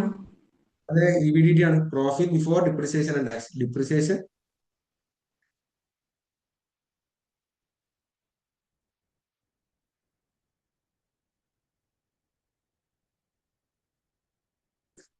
ഇയർ 1 ഇയർ 2 ഇയർ 3 ഇയർ 4 4 വർഷത്തേക്കുള്ള earnings before depreciation and tax ക്വസ്റ്റിൽ തന്നിട്ടുണ്ട്. ഇയർ 1 1,50,000 ആണ്.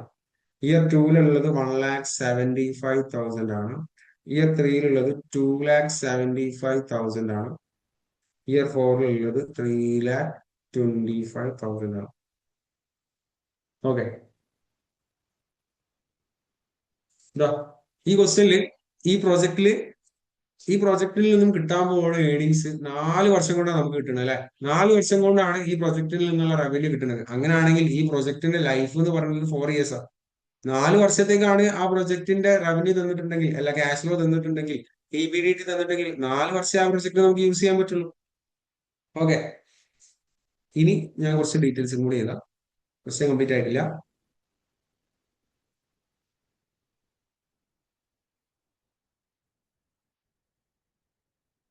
Okay,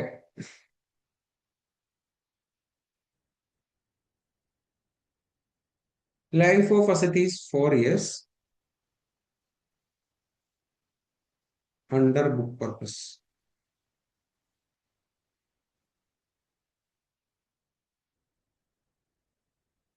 Bookkeeping purpose.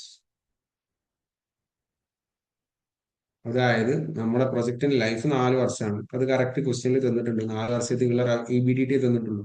അതുകൊണ്ട് തന്നെ ഒന്നുകൂടി കൺഫേം ചെയ്യാൻ വേണ്ടിയിട്ട് life of asset is 4 years under book keeping purpose. Okay, bookkeeping പർപ്പസിന് വേണ്ടിയിട്ട് അവർ യൂസ് ചെയ്യുന്ന ലൈഫ് എന്ന് പറഞ്ഞാൽ യൂസ്ഫുൾ ലൈഫ് പറഞ്ഞാൽ 4 years ആണ്. ഓക്കെ, പക്ഷേ useful life under tax book under tax basis. But useful life under tax basis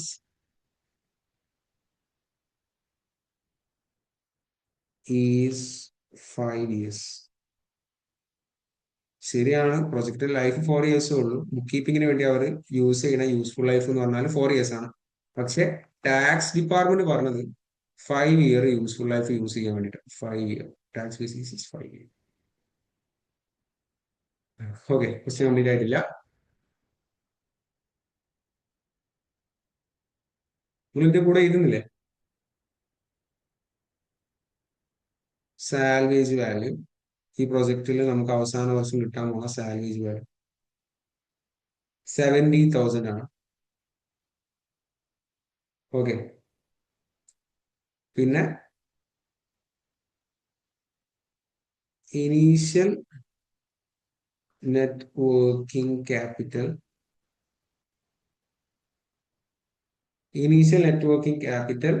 required is 25,000. Initial net working capital പറഞ്ഞാൽ ഈ പ്രോജക്റ്റ് സ്റ്റാർട്ട് ചെയ്യുമ്പോൾ അതായത് നമ്മുടെ ഇനീഷ്യൽ ഇൻവെസ്റ്റ്മെന്റിലെ നെറ്റ് വർക്കിംഗ് ക്യാപിറ്റൽ പറഞ്ഞാൽ 25,000 ആണ് വേണ്ടത്. ടാക്സ് റേറ്റ് 40% ആണ്. കോസ്റ്റ് ഓഫ് ക്യാപിറ്റൽ അവസാനം നമുക്ക് ക്യാഷ് ഫ്ലോസ് കണ്ടിട്ട് നെറ്റ് പ്രസന്റ് വാല്യൂ കണ്ടുപിടിക്കാനാണ് കോസ്റ്റ് ഓഫ് ക്യാപിറ്റൽ ഉള്ളത്. കോസ്റ്റ് ഓഫ് ക്യാപിറ്റൽ എന്ന് പറഞ്ഞാൽ 10% ആണ്. ഇതിന്റെ റിക്വയർമെന്റ് എന്താന്ന് വെച്ചാൽ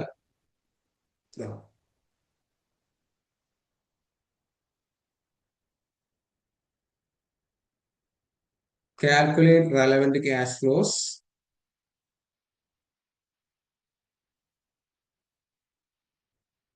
and NPV.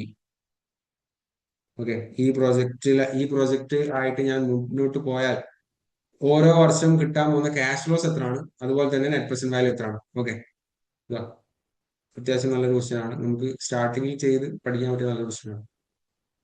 ഇതൊക്കെ ഒരു എസ്സേ ടൈപ്പ് ക്വസ്റ്റ്യൻ ആട്ടോ. ഇതിൽ നമ്മൾ എല്ലാ ക്യാഷ് ഫ്ലോ കണ്ടുപിടിച്ചിട്ടുണ്ട്.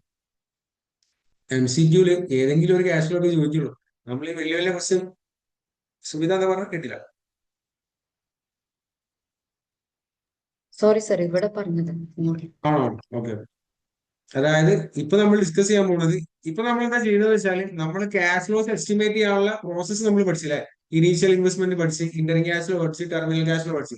ഇനി അത് നമ്മൾ കളി തിരിച്ചും മറിച്ചും പല അഡ്ജസ്റ്റ്മെന്റ്സിലും പല വെറൈറ്റി ക്വസ്റ്റിനും ചെയ്ത് എക്സ്പേർട്ട് ആകുമ്പോൾ അതാണ് നമ്മൾ ചെയ്യാൻ പോകുന്നത് 2-3 ദിവസത്തേക്ക്. ഓക്കെ, ഇനി ഫുള്ള് ക്വസ്റ്റ്യൻ പ്രാക്ടീസ് ആയിരിക്കും. ഇങ്ങനെ അത്യാവശ്യം വലിപ്പമുള്ള ക്വസ്റ്റ്യൻസ് ആയിരിക്കും. അപ്പൊ ഈ ക്വസ്റ്റ്യൻ കണ്ട് നിങ്ങൾ പേടിക്കേണ്ട ആവശ്യമില്ല. ഇതൊക്കെ ഒരു എക്സൈറ്റ് ടൈപ്പ് ക്വസ്റ്റ്യൻ. എല്ലാ ക്യാഷ് ഫ്ലോ നമ്മൾ ഇതിൽ കണ്ടുപിടിക്കുന്നത് ഇനീഷ്യൽ ഇൻവെസ്റ്റ്മെന്റും ഇന്ററിംഗ് ക്യാഷ് ഫ്ലോസും ടെർമിനൽ ക്യാഷ് ഫ്ലോസും ഡിപ്രിസിയേഷൻ ടാക്സിലും ടാക്സ് എക്സ്പെൻസും ടാക്സിങ്സും ഒക്കെ കണ്ടുപിടിക്കുന്നത്. പക്ഷെ MCQ ഏതെങ്കിലും 1-2 ചോദിക്കുള്ളൂ. ഓക്കെ, അപ്പം ഇത്രയും വലിയ ക്വസ്റ്റ്യൻസ് ആദ്യം പ്രാക്ടീസ് ചെയ്തിട്ട് MCQ പോകുമ്പോൾ നമുക്ക് വളരെ എളുപ്പമായിരിക്കും. ഞാൻ ക്വസ്റ്റ്യൻ ഒന്നും കൂടി വായിക്കാം. ABC കമ്പനീസ് കൺസിഡറിംഗ് ഒരു എ പ്രൊജക്ട്. ഡൗട്ട്, ചോദിച്ചു. നമ്മളെപ്പോഴും ടാക്സ് ബേസിസ് ആയിട്ടുള്ള ഇയർ അല്ലേ കൺസിഡർ ചെയ്യാവുള്ളൂ? അതെ, അതായത് ലൈഫ് ഓഫ് അസറ്റ് 4 ഇയേഴ്സ് ആണ്. ശരിയാണ്, 4 ഇയേഴ്സ് ഈ പ്രൊജക്ട് യൂസ് ചെയ്യാൻ പറ്റുള്ളൂ. അതുപോലെ തന്നെ ബുക്ക് കീപ്പിംഗ് പർപ്പസിന് നമ്മൾ ഫിനാൻഷ്യൽ സ്റ്റേറ്റ്മെന്റ്സ് ഉണ്ടാക്കാൻ വേണ്ടി നമ്മൾ യൂസ് ചെയ്യണം. നമുക്ക് ഡിപ്രിസിയേഷൻ കാൽക്കുലേറ്റ് ചെയ്യണമെങ്കിൽ ഒന്നുകൂടെ ശ്രദ്ധിച്ചോ എല്ലാവരും. ഡിപ്രിസിയേഷൻ കാൽക്കുലേറ്റ് ചെയ്യണമെങ്കിൽ കോസ്റ്റ് ഓഫ് അസറ്റിനെ നമ്മുടെ യൂസ്ഫുൾ ലൈഫ് ആയിട്ട് ഡിവൈഡ് ചെയ്യണം അല്ലെ. യൂസ്ഫുൾ ലൈഫ് ശരിക്കും 4 ഇയേഴ്സ് ആണ്. നമ്മൾ 4 വർഷം ആ പ്രൊജക്ട് യൂസ് ചെയ്യാൻ പറ്റുന്നുള്ളൂ. ബുക്ക് കീപ്പിങ്ങിന് വേണ്ടി നമ്മൾ യൂസ് ചെയ്യുന്ന ഡിപ്രിസിയേഷൻ 4 ഇയേഴ്സ് ആണ് യൂസ് ചെയ്യുന്നത്. ഓക്കെ, പക്ഷേ but useful life under tax basis, tax department പറഞ്ഞത് ഈ ഒരു അസറ്റിനെ നിങ്ങൾ 5 ഇയേഴ്സിലേക്ക് ഡിപ്രിസിയേറ്റ് ചെയ്യണം. ഓക്കെ, 5 ഇയേഴ്സ് ആണ് ടാക്സ് ഡിപ്പാർട്ട്മെന്റ് പറഞ്ഞ യൂസ്ഫുൾ ലൈഫ്. അങ്ങനെയാണെങ്കിൽ 5 ഇയേഴ്സ് ആണ് നമ്മൾ യൂസ്ഫുൾ ലൈഫ് എടുക്കേണ്ടത് ഡിപ്രിസിയേഷൻ കാൽക്കുലേറ്റ് ചെയ്യാൻ വേണ്ടിയിട്ട്. ഓക്കെ, ടാക്സ് ഡിപ്പാർട്ട്മെന്റ് പറയുന്ന യൂസ്ഫുൾ ലൈഫും ടാക്സ് ഡിപ്പാർട്ട്മെന്റ് പറയുന്ന ഡിപ്രിസിയേഷൻ മെത്തേഡ്സും നമ്മൾ ഫോളോ ചെയ്തിരിക്കും. നമ്മളത് ഡിപ്രീസിയേഷൻ ചെയ്യാൻ മാത്രമല്ലേ യൂസ് ചെയ്യുള്ളൂ? ക്യാഷ് ഫ്ലോയിൽ നമ്മൾ ഇയേഴ്സ് അതൊന്നും പ്രോജക്റ്റ് ഒക്കെ 4 ഇയേഴ്സ് തന്നെയല്ലേ ഉള്ളൂ? അതെ, 4 വർഷത്തേക്കല്ലേ EBDT കിട്ടുന്നുള്ളൂ. അപ്പൊ ക്യാഷ് ഫ്ലോസ് 4 വർഷത്തേക്ക് ഉണ്ടാവുള്ളൂ. ഓക്കെ, അപ്പൊ നിങ്ങൾ അസറ്റ് വിൽക്കുന്നത് 4-ാം വർഷമാണ്. 4-ാം വർഷം കഴിയുമ്പോൾ ആ അസറ്റ് കൊണ്ട് കാര്യമില്ല. അപ്പം എത്രയാണ് റിമൈനിങ് ഡിപ്രിസിയേഷൻ നമുക്ക് കാൽക്കുലേറ്റ് ചെയ്യാനുണ്ടാവും. ഓക്കെ, നിങ്ങൾ ചെയ്തോ. എന്ത് ഡൗട്ട് ഉണ്ടെങ്കിലും ചോദിച്ചോ, ഞാൻ ഹെൽപ്പ് ചെയ്യാം. ഇനീഷ്യൽ ഇൻവെസ്റ്റ്മെന്റ് സമയത്ത് എന്തൊക്കെ കോസ്റ്റ് ആവും തന്നിട്ടുണ്ട്. 4 വർഷത്തേക്കുള്ള EBDT തന്നിട്ടുണ്ട്. ലൈഫ് 4 ഇയേഴ്സ് ആണ്. പക്ഷെ ടാക്സ് ഡിപ്പാർട്ട്മെന്റ് പറഞ്ഞു 5 ഇയേഴ്സിലേക്ക് ഡിപ്രിസിയേഷൻ ചെയ്യാനാണ്. സാലറേജ് വാല്യൂ 4-ാം വർഷം അസറ്റ് വിൽക്കുമ്പോൾ 70,000 കിട്ടും. ഇനീഷ്യൽ നെറ്റ് വർക്കിംഗ് ക്യാപിറ്റൽ 25,000 കൂടി റിക്വയർമെന്റ് ഉണ്ട്. ടാക്സ് റേറ്റ് 40% ആണ്. കോസ്റ്റ് ഓഫ് ക്യാപിറ്റൽ 10% ആണ്. കാൽക്കുലേറ്റ് റെലവന്റ് ക്യാഷ് ഫ്ലോസും NPV. നമ്മൾ ഡിപ്രിസിയേഷൻ കാണുമ്പോ നെറ്റ് വർക്കിംഗ് ക്യാപിറ്റൽ ആഡ് ചെയ്യില്ലല്ലോ, അതിന് മുമ്പല്ലേ? അതെ, കോസ്റ്റ് ഓഫ് അസറ്റിന്റെ ബ്രാക്കറ്റിൽ ഞാൻ ഡിപ്രിസിബിൾ ബേസ് എഴുതിയായിരുന്നില്ലേ. നെറ്റ് വർക്കിംഗ് ക്യാപിറ്റൽ എനിക്ക് വന്ന എക്സ്പെൻസ് അല്ല, അത് ജസ്റ്റ് റോൾ ചെയ്യാൻ വേണ്ടി ഞാൻ ഇൻവെസ്റ്റ് ചെയ്യാൻ അങ്ങോട്ട്, അത് എനിക്ക് തിരിച്ചു കിട്ടും.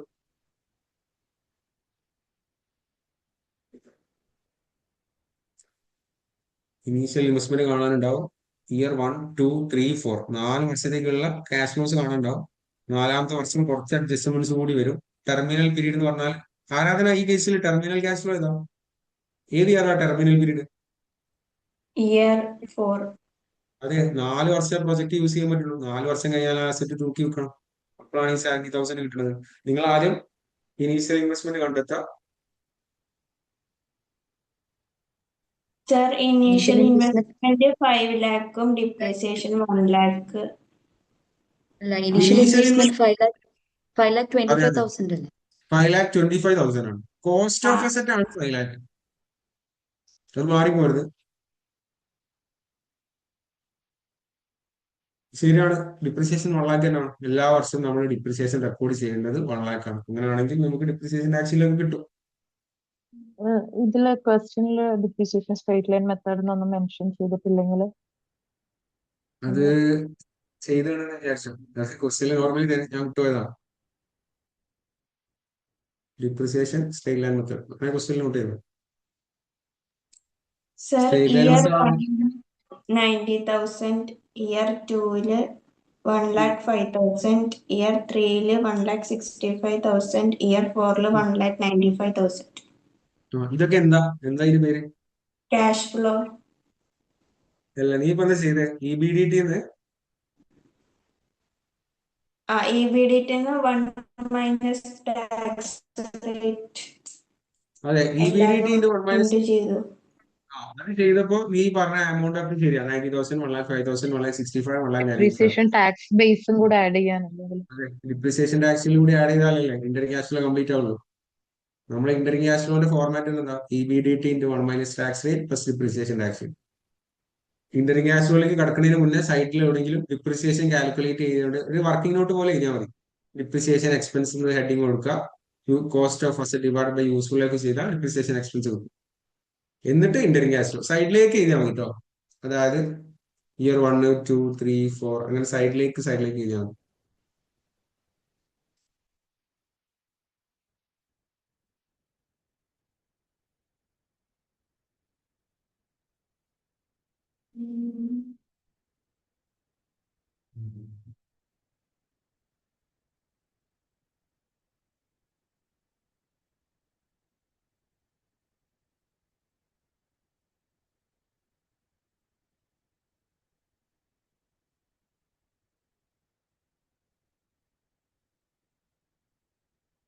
ഡൗട്ട് ഉണ്ടെങ്കിലൊക്കെ ചോദിച്ചോട്ടോ.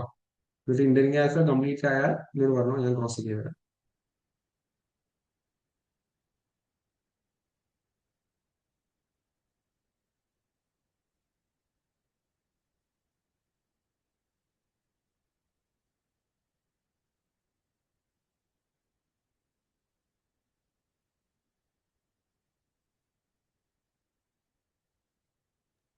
സർ ഇപ്പൊ ഡിപ്രീസിയേഷൻ എക്സ്പെൻസ് ആഡ് ചെയ്യണം പറഞ്ഞില്ലേ അതിന്റെ ഒപ്പം ക്യാഷ് ഫ്ലോന്റെ ഒപ്പം? ഡിപ്രിസിയേഷൻ എക്സ്പെൻസ് നമ്മൾ ഓൾറെഡി 1-ൽ ആഡ് ചെയ്യുന്നുള്ളൂ.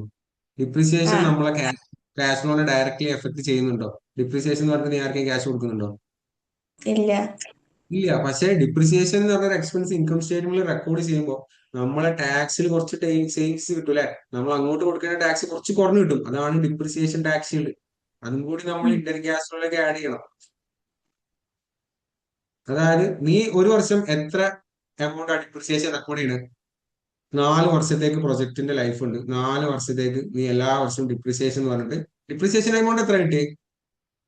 1 lakh 1 അല്ലേ? lakh. 1 lakh ആണ് അല്ലേ? അപ്പൊ ടാക്സ് ഡിപ്രിസിയേഷൻ 40,000 അല്ലേ? അതെ 40,000 ആണ്. കുറച്ചുണ്ട്. എല്ലാ വർഷവും സെയിം ഡിപ്രിസിയേഷൻ എമൗണ്ട് ആയതുകൊണ്ട് എല്ലാ വർഷത്തെ ഡിപ്രിസിയേഷൻ ടാക്സിലും സെയിം ആയിരിക്കും. ഡിപ്രിസിയേഷൻ ടാക്സിൽ എങ്ങനെ കിട്ടാന്ന് ഞാൻ പറഞ്ഞു തന്നിട്ടുണ്ട്. ആരാധന ഡിപ്രിസിയേഷൻ എക്സ്പെൻസിനെ ടാക്സ് പറഞ്ഞോ ടാക്സ് റേറ്റ് ആയിട്ട് മൾട്ടിപ്ലൈ ചെയ്താൽ മതി. അങ്ങനെ ചെയ്തോ.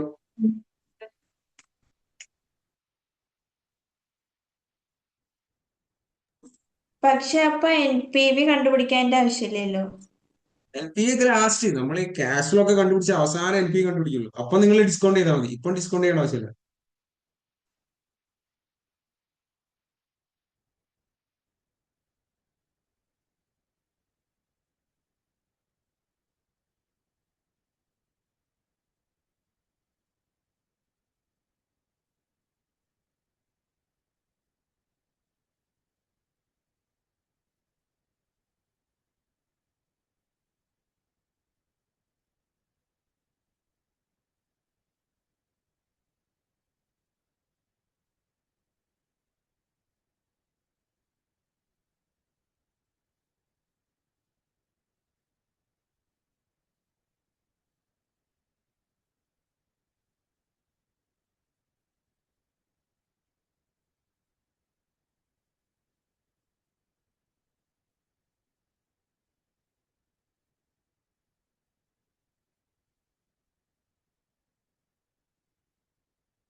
ഇന്റർ ക്യാഷ് ഫ്ലോസ് കിട്ടിയാൽ നിങ്ങൾ പറഞ്ഞു ഇയർ 1, 2, 3, 4 4 വർഷത്തെ Inter cash flows 1,30,000 year 1, 1,30,000, 1,45,000, 1,45,000, 2,05,000, 2,05,000, 2,35,000 terminal cash flow.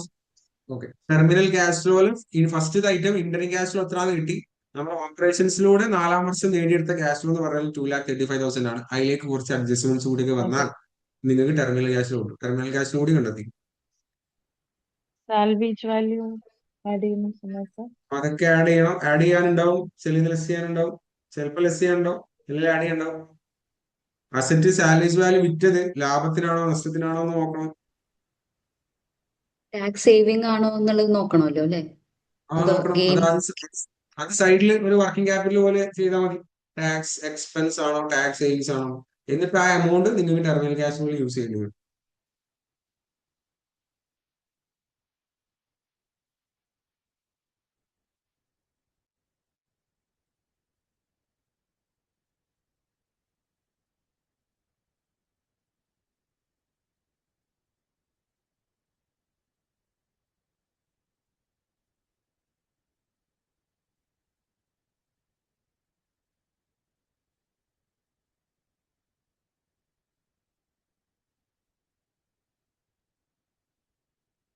Terminal cash flow കിട്ടിയാൽ പറഞ്ഞോ.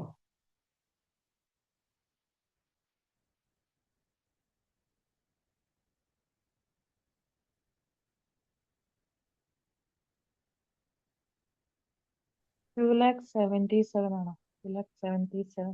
ടെർമിനൽ ക്യാഷ് ഫ്ലോ അല്ല, 2,35,000 ആണ് എന്ത് കിട്ടിയത്, ഇൻഡയറക്റ്റ് ക്യാഷ് ഫ്ലോ കിട്ടിയത്. അതിലേക്ക് സാലവേജ് വാല്യൂ ആഡ് ചെയ്യണ്ടാവും, ടാക്സ് എക്സ്പെൻസ് ആണോ ടാക്സ് സേവിങ്സ് ആണോ, പിന്നെ വേറൊരു സാധനം കൂടി ഉണ്ടാവും. സർ ഈ ബുക്ക് വാല്യൂ പറയണത് ഡിപ്രീസിയേഷൻ കുറച്ചിട്ടുള്ളതല്ലേ? അതായത് അവസാനം നീ അസറ്റ് വിറ്റത് ഫോർത്ത് ഇയറിലാണ്. ഓക്കെ, ഫോർത്ത് ഇയറിൽ ആ പ്രൊജക്ട് കഴിഞ്ഞ്, ഇനി ആ പ്രൊജക്ടിനെ കൊണ്ട് ആവശ്യമില്ല. പക്ഷെ നീ ഇപ്പൊ 4 ഇയേഴ്സിൽ ഡിപ്രിസിയേഷൻ ചെയ്ത് കഴിഞ്ഞ്. ഓക്കെ ഓക്കെ, ഈ 5 lakh എന്ന് പറഞ്ഞ കോസ്റ്റിനെ 4 ലക്ഷം നീ ഡിപ്രിസിയേറ്റ് ചെയ്ത് കഴിഞ്ഞ്. ഓക്കെ, ഇനി ഡിപ്രിസിയേറ്റ് ചെയ്യാത്ര ബാക്കിയുള്ളത് 1 lakh. 1 lakh. ആ 1 lakh ആയിരിക്കും ഫോർത്ത് ഇയറിലെ അസറ്റിന്റെ വാല്യൂ. Book value. ഓക്കെ. അപ്പൊ നിങ്ങൾ 70,000-ന് വിറ്റപ്പോ ലാഭമാണോ നഷ്ടമാണോ എന്നൊക്കെ അറിയാൻ വേണ്ടിയിട്ട് ആ ബുക്ക് വാല്യൂ യൂസ് ചെയ്യേണ്ടി വരും. ഒന്നും കൂടെ പറയോ? അതായത് 4 ഇയേഴ്സ് നീ അസറ്റ് യൂസ് ചെയ്ത് കഴിഞ്ഞു, ഫോർത്ത് ഇയറിലാണ് നീ വിൽക്കുന്നത്. ഫോർത്ത് ഇയറിലാണല്ലോ നമ്മൾ ടെർമിനൽ പീരീഡ്. ഓക്കെ, ഫോർത്ത് ഇയറിൽ നീ 70,000 കൊടുത്തിട്ട് ഇതാ ടാക്സ് എക്സ്പെൻസ് ഓർ സേവിങ്സിൽ സാലവേജ് വാല്യൂ എന്ന് പറഞ്ഞ് നിനക്ക് കിട്ടിയത് 70,000 ആണ്. ഈ 70,000 നീ ടാക്സ് അങ്ങോട്ട് കിട്ടണോ അല്ലെങ്കിൽ ടാക്സ് ഇങ്ങോട്ട് കിട്ടിയോ എന്ന് അറിയാൻ വേണ്ടിയിട്ട് അതിന്റെ ബുക്ക് വാല്യൂ ആയിട്ട് കമ്പയർ ചെയ്യണം. ഫോർത്ത് ഇയറിൽ നീ അസറ്റ് വിറ്റപ്പോൾ എത്രയാണ് അസറ്റിന്റെ ബാലൻസ് ഷീറ്റിലെ വാല്യൂ എന്ന് നിനക്ക് അറിയണമെങ്കിൽ, okay, book value straight line depreciation ആണെങ്കിൽ ബുക്ക് വാല്യൂ കാണാൻ വേണ്ടിയിട്ട് ഡിപ്രിസിയേഷൻ എക്സ്പെൻസ് ഇൻറ്റു, ഇന്നലെ നമ്മൾ പഠിച്ചതാ, depreciation expense into tax rate. Tax life of years ആണ്. എന്ത് ലൈഫ് നിങ്ങൾ നോട്ടൊന്നും പഠിക്കുന്നില്ലേ വിട്ടു പോയിട്ട്? ഡെയിലി എടുക്കണം നമ്മൾ പഠിക്കുന്നത്. 17 ആണോ വരുന്നത് terminal cash flow? Terminal cash flow അല്ല അല്ല അല്ല അല്ല 3 lakh സംതിങ്. ഒന്നുകൂടി നോക്ക്. നിങ്ങൾ ചെയ്യുന്ന റിമൈനിങ്. അതെ, റിമൈനിങ് ലൈഫ്, അതായത് ഡിപ്രിസിയേഷൻ എക്സ്പെൻസ് 1 lakh ആണ്, റിമൈനിങ് ലൈഫ് 1 ഇയർ ഉണ്ട്. കാരണം 5 ഇയേഴ്സ് ഡിപ്രിസിയേറ്റ് ചെയ്യാൻ പറഞ്ഞിട്ട് 4 ഇയേഴ്സിൽ ഡിപ്രിസിയേഷൻ നിങ്ങൾ ചെയ്തിട്ടുള്ളൂ. റിമൈനിങ് ആയിട്ടുള്ള 1 ഇയറും കൂടി ബാക്കിയുണ്ട്. സോ ബുക്ക് വാല്യൂ എന്ന് പറയുന്നത് ഫോർത്ത് ഇയറിൽ നീ 70,000 അസറ്റ് വിറ്റപ്പോ ആ അസറ്റിന്റെ ബാലൻസ് ഷീറ്റിലെ വാല്യൂ 1 lakh ഉണ്ടായിരുന്നു. 1 lakh വാല്യൂ ഉള്ള സാധനമാണ് നീ 70,000 വിറ്റ്. അപ്പൊ നീ ടാക്സ് കൊടുക്കണോ വേണ്ടെന്നൊക്കെ നീ തീരുമാനിച്ചു. ഞാൻ പറഞ്ഞത് അതിന്റെ ത്രില്ല് പോയില്ലേ, നിങ്ങളെ കൊണ്ട് ശരിയാക്കിക്കുന്നു. ടാക്സ് എക്സ്പെൻസ് ഓഫ് സേവിങ്സ് ആണ് നമ്മൾ എക്സ്ട്രീം സിറ്റുവേഷൻ പഠിച്ചത്. ഇതിൽ എക്സ്ട്രീം ഒന്നുമില്ല, ഇത് സിമ്പിൾ അല്ലേ. Salaries value book value less ചെയ്യുന്നു. നിങ്ങൾക്ക് ബുക്ക് മറിച്ച് നോക്കട്ടോ, ബുക്ക് മറിച്ച് നോക്കിയിട്ട് ടെർമിനൽ ക്യാഷ് ഫ്ലോനെ ആ ഇത് എടുത്ത് നോക്കിക്കോട്ടോ, കുഴപ്പമില്ല. ഫസ്റ്റ് ക്വസ്റ്റ്യൻ അല്ലേ, അതിന്റെ ഫോർമാറ്റ് ഒക്കെ നോക്കാം. എന്തൊക്കെ ക്യാഷ് ഇൻഫ്ലോസ് വരാൻ ചാൻസ് ഉണ്ട്, എന്തൊക്കെ ക്യാഷ് ഔട്ട്ഫ്ലോസ് വരാൻ ചാൻസ്. നെറ്റ് വർക്കിംഗ് ക്യാപിറ്റൽ അതെ, നെറ്റ് ക്യാപിറ്റലൊക്കെ തിരിച്ചു റിലീസ് കിട്ടുമോ? ഉണ്ടാവും. അതുണ്ടാവും. റിലീസ് ഉണ്ടാവും. ഉം.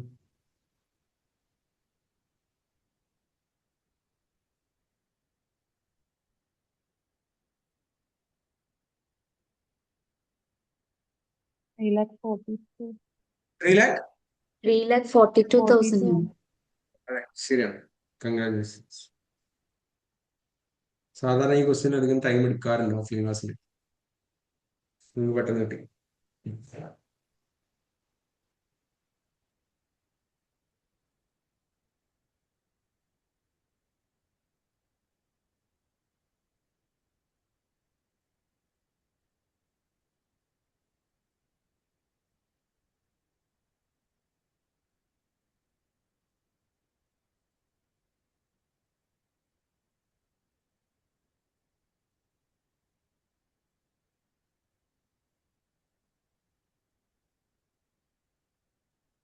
ആരാധന എന്താ അവസ്ഥ അവിടെ എത്തി? 3,42,000. ടെർമിനൽ ക്യാഷ് ഫ്ലോ കിട്ടിയോ? ഉം. കിട്ടി. എന്തൊക്കെ വന്നു ടെർമിനൽ ക്യാഷ് ഫ്ലോയില്? ആദ്യത്തെ ഇന്ററിംഗ് ക്യാഷ് ഫ്ലോ 2,35,000. അതിലേക്ക്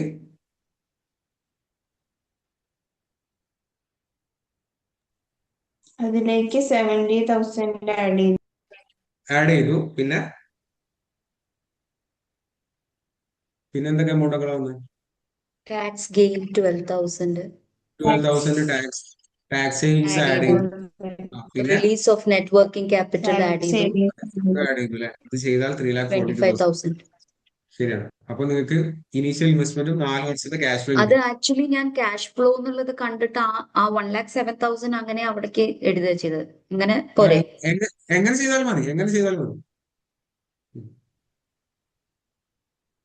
ഇപ്പോ ഇനീഷ്യൽ ഇൻവെസ്റ്റ്മെന്റും 4 വർഷത്തെ ക്യാഷ് ഫ്ലോ കിട്ടി. ഈ പ്രൊജക്റ്റ് ആയിട്ട് മുന്നോട്ട് പോയാൽ നിങ്ങൾക്ക് എക്സ്പെക്ട് ചെയ്യുന്ന ഇനീഷ്യൽ ഇൻവെസ്റ്റ്മെന്റും 4 വർഷം കൊണ്ട് നിങ്ങൾ കിട്ടുമെന്ന് എക്സ്പെക്ട് ചെയ്യുന്ന ക്യാഷ് ഫ്ലോസ് നിങ്ങൾക്ക് കിട്ടും. സോ നെറ്റ് പ്രസന്റ് വാല്യൂ ആണ്. കോസ്റ്റ് ഓഫ് ക്യാപിറ്റൽ 10 യൂസ് ചെയ്തിട്ട് 1,06,24 ആണ്. 1,24,000 624. ശരിയാണ്. പോസിറ്റീവ് അല്ലേ? അതെ. പോസിറ്റീവ് ആണെങ്കിൽ ഈ പ്രൊജക്റ്റിൽ അക്സെപ്റ്റ് ചെയ്യുന്നതാണ് നമുക്ക് നല്ലത് അല്ലേ? ഓക്കെ. ഓക്കെ.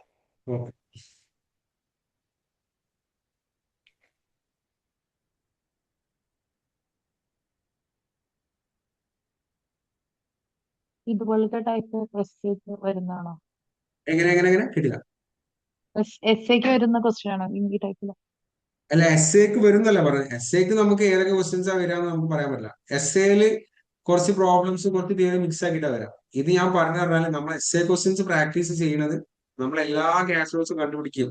ഇപ്പൊ കണ്ടുപിടിച്ചില്ലേ? നിങ്ങളെല്ലാം കണ്ടുപിടിച്ചില്ലേ? ഇതിൽ ഏതെങ്കിലും ചിലപ്പോൾ എത്രയാണ് ഇനീഷ്യൽ ഇൻവെസ്റ്റ്മെന്റ്, അല്ലെങ്കിൽ എത്രയാണ് ഇയർ 1 ക്യാഷ് ഫ്ലോ, അല്ലെങ്കിൽ എത്രയാണ് ഇയർ 4 ക്യാഷ് ഫ്ലോ, അല്ലെങ്കിൽ എത്രയാണ് ഒരു വർഷത്തെ ഡിപ്രീസിയേഷൻ ആക്ച്വലി, അങ്ങനെ ഏതെങ്കിലും ഒരു എമൗണ്ട് ഒക്കെ ആണ് പ്രോബ്ലംസിൽ നിങ്ങൾ ചോദിക്കുക MCQ. ഓക്കെ. സോ നമുക്ക് അതിനുള്ള ആവശ്യത്തിനുള്ള സാധനം മാത്രം പിക്ക് ചെയ്തിട്ട് ആൻസർ ചെയ്താൽ മതി. MCQ ഒക്കെ നമ്മൾ ഡിസ്കസ് ചെയ്യും. ആദ്യം നമ്മൾ SA ക്വസ്റ്റ്യൻ ചെയ്തിട്ട് നല്ലോണം പ്രാക്ടീസ് ആകും. ഇപ്പൊ നിങ്ങൾക്ക് വേണമെങ്കിൽ ഇതൊക്കെ നോക്കാം. അതായത് ടെർമിനൽ ക്യാഷ് ഫ്ലോയുടെ ഫോർമാറ്റ് ഒക്കെ ബുക്കിലേക്ക് മറിച്ച് നോക്കാം. ഒരു 2-3 ക്വസ്റ്റ്യൻ കൂടി കഴിഞ്ഞാൽ അതിനൊന്നും ആവശ്യമില്ലാണ്ട് വരും.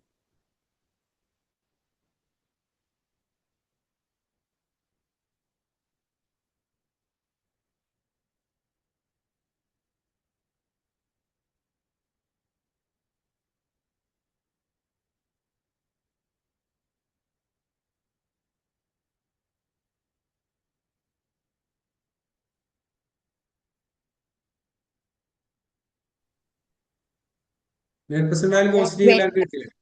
1,25,626 അല്ലേ? 1,25,000 അല്ല, cost present value of cash outflow 5 lakh അല്ല. എത്രയാണ്? 25. 5,25,000. 25. കോസ്റ്റ് ഓഫ് അസറ്റ് മാത്രമായിരിക്കും. കോസ്റ്റ് ഓഫ് അസറ്റ് നമ്മൾ ഡിപ്രിസിയേഷൻ കാൽക്കുലേറ്റ് ചെയ്യാൻ വേണ്ടിയിട്ടാണ്. ഓക്കെ. നമ്മുടെ ഈ പ്രൊജക്ടിന് വേണ്ടി നമ്മളെ കയ്യിൽ നിന്ന് പോയ എമൗണ്ട് ക്യാഷ് ഔട്ട്ഫ്ലോ അത് 1 lakh അല്ല 5 lakh അല്ല 5,25,000. ഞാനത് റിക്കവർ ചെയ്തപ്പോ അത് ആഡ് ചെയ്യണ്ടായിരുന്നു. സോ നിങ്ങൾക്ക് പെട്ടെന്ന് കിട്ടി, നല്ല കാര്യം. കോൺസെപ്റ്റ് ഒക്കെ അറിയാമെന്നാണ് അതിന്റെ അർത്ഥം. അങ്ങനെയാണെങ്കിൽ ഞാൻ ഡിസ്കസ് ചെയ്യാം. നിങ്ങൾ ശരിയാക്കിയ ക്വസ്റ്റ്യൻ ഞാൻ ഡിസ്കസ് ചെയ്യുമ്പോൾ ബോറടിക്കും, പക്ഷെ ചെയ്തല്ലേ പറ്റും. ഇനീഷ്യൽ ഇൻവെസ്റ്റ്മെന്റിന്റെ സമയത്ത് എന്തൊക്കെ എമൗണ്ടുകളാണ് വന്നത് നമുക്കറിയാം.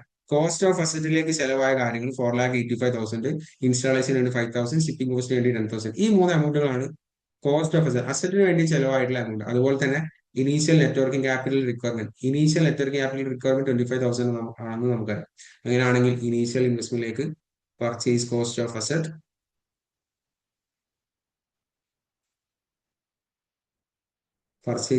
അസറ്റ് എന്ന് പറഞ്ഞത് 4,85,000 ആണ്.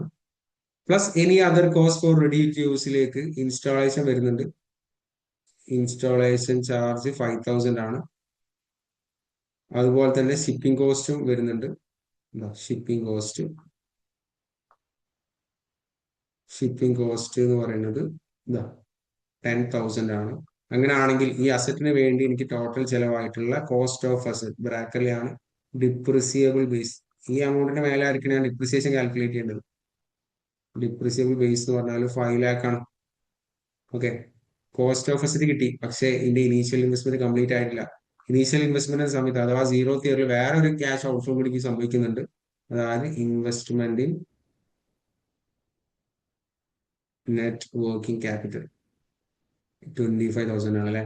അപ്പോൾ ഇവിടെ കോസ്റ്റ് ഓഫ് അസറ്റ് 5 lakh ആണ്. പക്ഷെ നമ്മുടെ ടോട്ടൽ ഇനീഷ്യൽ ഇൻവെസ്റ്റ്മെന്റ് എന്ന് പറയുന്നത്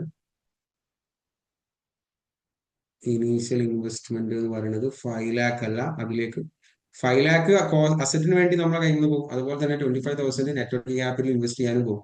അങ്ങനെ ടോട്ടൽ ഇനീഷ്യൽ ഇൻവെസ്റ്റ്മെന്റിന്റെ സമയത്ത് നമ്മളെ കയ്യിൽ നിന്ന് പോണ എമൗണ്ട് ആണ് 5,25,000. ഈ പ്രൊജക്റ്റിൽ ഇൻവെസ്റ്റ് ചെയ്യാൻ ഞാൻ 5,25,000 ഇറക്കണം. ഓക്കെ, ഇനി ആ പ്രൊജക്റ്റിൽ നിന്നും കിട്ടാൻ പോകുന്ന cash flows, interim cash flows അല്ലെ, 1, 2, 3, 4. അതിന് മുന്നേ നമുക്ക് എന്ത് ചെയ്യാം, ഡിപ്രിസിയേഷൻ ഒന്ന് കാൽക്കുലേറ്റ് ചെയ്ത് വെക്കാം. ഡിപ്രിസിയേഷൻ എക്സ്പെൻസ്, ഇതാ ഡിപ്രിസിയേഷൻ എക്സ്പെൻസ് കിട്ടാൻ വേണ്ടിയിട്ട് എനിക്ക് കോസ്റ്റ് ഓഫ് അസറ്റ് അല്ലെ, ഇനീഷ്യൽ ഇൻവെസ്റ്റ്മെന്റ് അല്ല, 5,25,000 അല്ല, 5 lakh ആണ് എടുക്കേണ്ടത്. ഡിവൈഡ് ബൈ യൂസ്ഫുൾ ലൈഫ് അല്ലെ. യൂസ്ഫുൾ ലൈഫ് ഇവിടെ 2 യൂസ്ഫുൾ ലൈഫ് ഉണ്ട്. പ്രൊജക്ട് 4 വർഷത്തേക്കേ ഉള്ളൂ, കാരണം 4 വർഷത്തേക്കുള്ള ഡീറ്റെയിൽസ് അവിടെ തന്നിട്ടുള്ളൂ. അതുപോലെ തന്നെ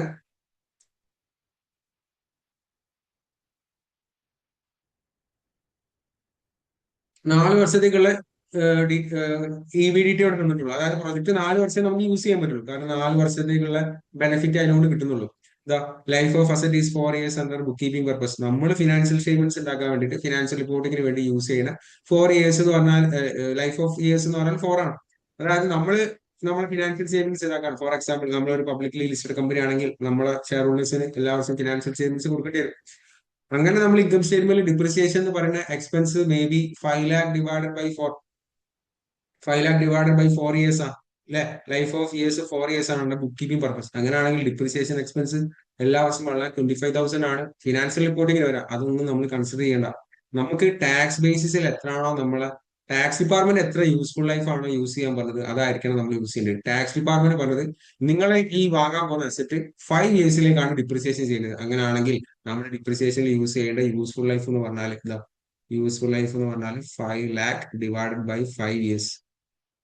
ഓക്കെ, അങ്ങനെയാണെങ്കിൽ ഒരു വർഷം 1 lakh വെച്ചിട്ട് ഞാൻ ഡിപ്രിസിയേഷൻ എക്സ്പെൻസ് റെക്കോർഡ് ചെയ്യണം അല്ലെ. ഇതാണ് എന്റെ ഡിപ്രിസിയേഷൻ എക്സ്പെൻസ്. അങ്ങനെയാണെങ്കിൽ ഡിപ്രിസിയേഷൻ എക്സ്പെൻസ് കിട്ടിയ ശരിക്കും ഡിപ്രിസിയേഷൻ ടാക്സിലൂടെ എനിക്ക് കണ്ടെത്താൻ പറ്റും. ഇതാ ഡിപ്രിസിയേഷൻ ടാക്സിൽ കിട്ടാൻ വേണ്ടിയിട്ട് depreciation expense into tax rate ചെയ്താൽ മതി. ഡിപ്രിസിയേഷൻ എക്സ്പെൻസ് 1 lakh ആണ് നമുക്കറിയാം, ഇൻറ്റു ടാക്സ് റേറ്റ് 40% ആണ്. അങ്ങനെയാണെങ്കിൽ 40,000 ആണ് എല്ലാ വർഷവും ഡിപ്രിസിയേഷൻ എന്ന് പറഞ്ഞ എക്സ്പെൻസ്. ഈ 1 lakh ഇതിന്റെ ഇൻകം സ്റ്റേറ്റ്മെന്റിൽ റെക്കോർഡ് ചെയ്യുന്നതുകൊണ്ട് ഞാൻ ടാക്സ് അടയ്ക്കുന്നതിൽ നിന്ന് 40,000 എനിക്ക് സേവിങ്സ് കിട്ടും അല്ലെ.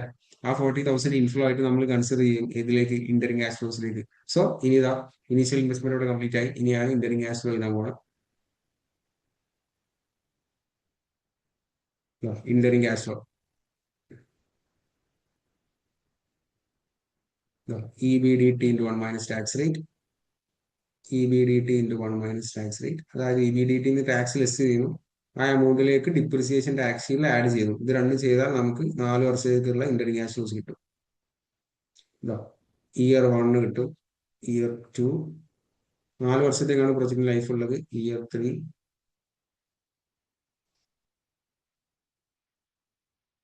ഇയർ 4. ഓക്കെ, അങ്ങനെയാണെങ്കിൽ ഇയർ 1 EBDT എന്ന് പറയുന്നത്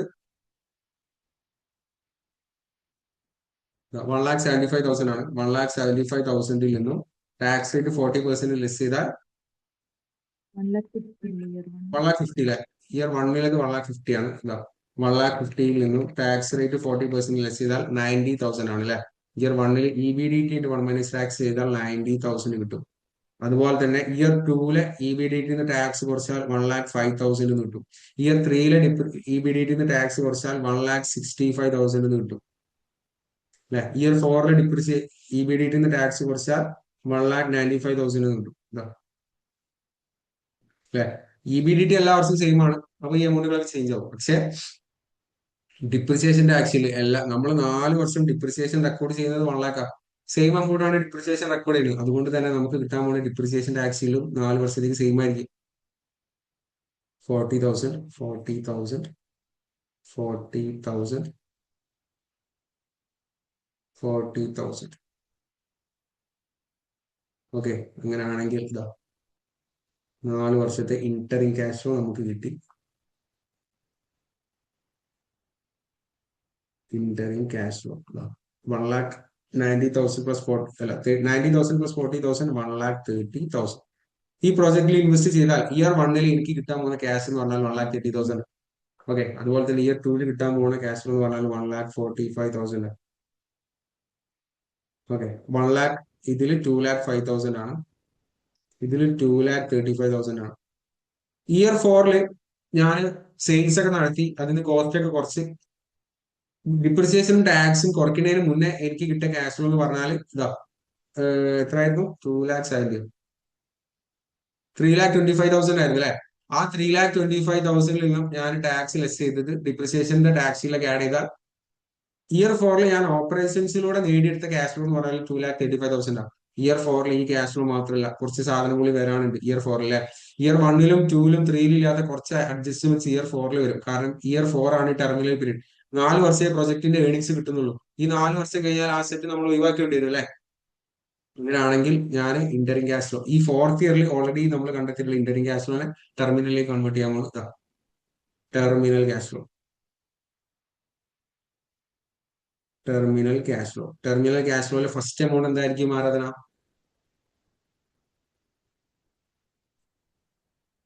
2,35,000. അതായത് ലാസ്റ്റ് ഇയറിലെ ഇന്ററിംഗ് ക്യാഷ് ഫ്ലോ അല്ലെ. നമ്മൾ ലാസ്റ്റ് ഇയറിൽ ഇന്ററിംഗ് ക്യാഷ് ഫ്ലോ എത്രയാണോ അതായിരിക്കും 2,35,000. പിന്നെ നമുക്കറിയാം അവസാന വർഷം നമ്മൾ ഈ അസറ്റ് വിൽക്കുന്നത് 70,000 ആണ്. 70,000 അല്ലെ. 70,000 സാൽവേജ് വാല്യൂ എനിക്ക് ഇങ്ങോട്ട് കിട്ടുന്ന എമൗണ്ട് ആണ്. അത് ഞാൻ ആഡ് ചെയ്ത് ഇൻഫ്ലോ ആയിട്ട് സാൽവേജ് വാല്യൂ എന്ന് പറയുന്നത് 70,000 അല്ലെ. ഈ 70,000 ഞാൻ ഈ അസറ്റ് വിറ്റാൽ ഒന്നെങ്കിൽ ഞാൻ ടാക്സ് അങ്ങോട്ട് കൊടുക്കേണ്ടി വരും, ടാക്സ് എല്ലാം ഇങ്ങോട്ട് കിട്ടും അല്ലെ. സോ ഈ അസറ്റ് 70,000 വിൽക്കുമ്പോൾ ടാക്സ് എക്സ്പെൻസ് ആണോ സേവിങ്സ് ആണോ എന്ന് ഞാൻ സൈഡിൽ കണ്ടെത്താൻ പോകുന്നു. Tax expense or tax savings. ഒന്നെങ്കിൽ ഇതാ സുബിത പറഞ്ഞ പോലെ ഇതിന്റെ ടോട്ടൽ ക്യാഷ് ഫ്ലോ വേണമെങ്കിൽ ഡയറക്റ്റ് ഇതിലേക്ക് എടുത്താൽ മതി, അല്ലെങ്കിൽ ആ ടെർമിനൽ ക്യാഷ് ഫ്ലോയിൽ അതേ ഫോർമാറ്റിൽ സാലറീസ് വാല്യൂ ആഡ് ചെയ്യാം. പിന്നെ ടാക്സ് എക്സ്പെൻസ് ഓർ സേവിങ്സും ഈ ഒരു എമൗണ്ട് നമുക്ക് ഡയറക്റ്റ് എടുത്താൽ മതി. ഓക്കെ, അതായത് നമ്മൾ നേരത്തെ ചെയ്ത കേസിൽ ഇവിടെ ഇതാ tax expense or savings use ചെയ്തിട്ട് ഇതാണ് നമ്മളെ ടാക്സ് സേവിങ്സ് 40,000 ആണ് അല്ലെ. അത് നമ്മൾ ക്യാഷ് ഫ്ലോയിലേക്ക് ഡയറക്റ്റ് യൂസ് ചെയ്ത് ബാക്കിയുള്ളതൊക്കെ ചെയ്തു. അതിലേക്ക് ഇന്ററിംഗ് ക്യാഷ് ഫ്ലോ കൂടി വരുന്നു, അത്രേ ഉള്ളൂ. ഓക്കെ, അങ്ങനെയാണെങ്കിൽ ഇതാ ഞാൻ 70,000 ഈ അസറ്റ് വിറ്റത്. ആ അസറ്റ് വിൽക്കുന്ന സമയത്ത് 4th ഇയറിലാണ് ഞാൻ അസറ്റ് വിൽക്കുന്നത്. 4th ഇയറിൽ എന്റെ അസറ്റിന്റെ ബുക്ക് വാല്യൂ പറഞ്ഞാൽ ഇതാ സ്ട്രെയിറ്റ് ലൈൻ മെത്തേഡിൽ ബുക്ക് വാല്യൂ കാണാൻ വേണ്ടിയിട്ട് ഡിപ്രിസിയേഷൻ എക്സ്പെൻസ് ബുക്ക് വാല്യൂ എന്ന് പറഞ്ഞാൽ റിമൈനിങ് ഡിപ്രിസിയേഷൻ അല്ലെ. കോമൺ ആയിട്ട് എത്രയാണ് ഡിപ്രിസിയേഷൻ ചെയ്യാൻ ബാക്കിയുള്ളത് അത് കാൽക്കുലേറ്റ് ചെയ്യാൻ വേണ്ടിയിട്ട് ഡിപ്രിസിയേഷൻ എക്സ്പെൻസിനെ റിമൈനിങ് ലൈഫ് ആയിട്ട് മൾട്ടിപ്ലൈ ചെയ്താൽ മതി. Remaining life. Okay, depreciation expense എല്ലാ വർഷവും നമ്മൾ ഡിപ്രിസിയേഷൻ ചെയ്യേണ്ടത്, അതായത് ഈ അസറ്റിന്റെ കോസ്റ്റ് അലോക്ക് ചെയ്യുന്നത് എല്ലാ വർഷവും ഒരു വർഷം 1 ലക്ഷം വെച്ചിട്ടാണ്. റിമൈനിങ് ലൈഫ് ഒരു വർഷം കൂടി ബാക്കിയുണ്ട്. കാരണം 4 ഔട്ട് ഓഫ് 5 ഇപ്പൊ ഡിപ്രിസിയേറ്റ് ചെയ്തിട്ടുള്ളൂ. 5 വർഷത്തേക്ക് ഡിപ്രിസിയേഷൻ ചെയ്യാൻ പറഞ്ഞു ടാക്സ് ഡിപ്പാർട്ട്മെന്റ്, പക്ഷെ നമ്മൾ 4 ഇയേഴ്സിലേക്ക് ചെയ്തിട്ടുള്ളൂ. കാരണം 4 വർഷത്തെ ഡിപ്രിസിയേഷൻ ചെയ്യാനുള്ള ടൈമേ ഉള്ളൂ. ഈ പ്രൊജക്ട് 4 വർഷത്തെ അതിന്റെ സമയമുള്ളൂ. അതുകൊണ്ട് 4 വർഷത്തെ ഡിപ്രിസിയേഷൻ ടാക്സ് ഇല്ലേ നമുക്ക് കിട്ടിയിട്ടുള്ളൂ. ഓക്കെ, 5th ഇയറിലെ ഡിപ്രിസിയേഷൻ റെക്കോർഡ് ചെയ്യാൻ ഈ പ്രോജക്റ്റിന് സമയമില്ല. 4 വർഷം കഴിഞ്ഞാൽ പ്രൊജക്ട് വിറ്റോളാം. സോ നമ്മൾ ആ 4ാം വർഷം പ്രൊജക്ട് വിൽക്കുന്ന സമയത്ത്, അതായത് ടെർമിനൽ ക്യാഷ് ഫ്ലോയുടെ സമയത്ത് പ്രൊജക്ടിന്റെ റിമൈനിങ് ലൈഫ് 1 എന്ന് പറഞ്ഞ ഒരു എമൗണ്ട് ഉണ്ട്. അതാണ് ഒരു വർഷം കൂടി ഡിപ്രിസിയേഷൻ. അതായത് നമ്മുടെ ഈ 5 lakh കോസ്റ്റിലെ 4 ലക്ഷം നമ്മൾ അലോക്കേറ്റ് ചെയ്ത് 1 lakh ഡിപ്രിസിയേഷൻ ചെയ്തിട്ടില്ല, അലോക്കേറ്റ് ചെയ്തിട്ടില്ല. സോ ഈ 1 lakh ആയിരിക്കും അതിന്റെ ബുക്ക് വാല്യൂ എന്ന് പറയുന്നത്. ഓക്കെ, 1 lakh into 1 lakh ആണ് ബുക്ക് വാല്യൂ.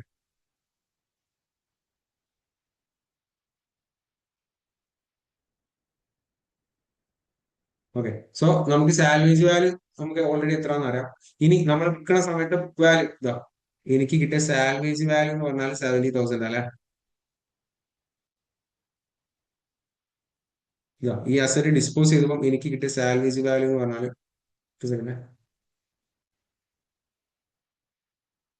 എനിക്ക് കിട്ടിയ സാലറീസ് വാല്യൂ 70,000 ആണ്.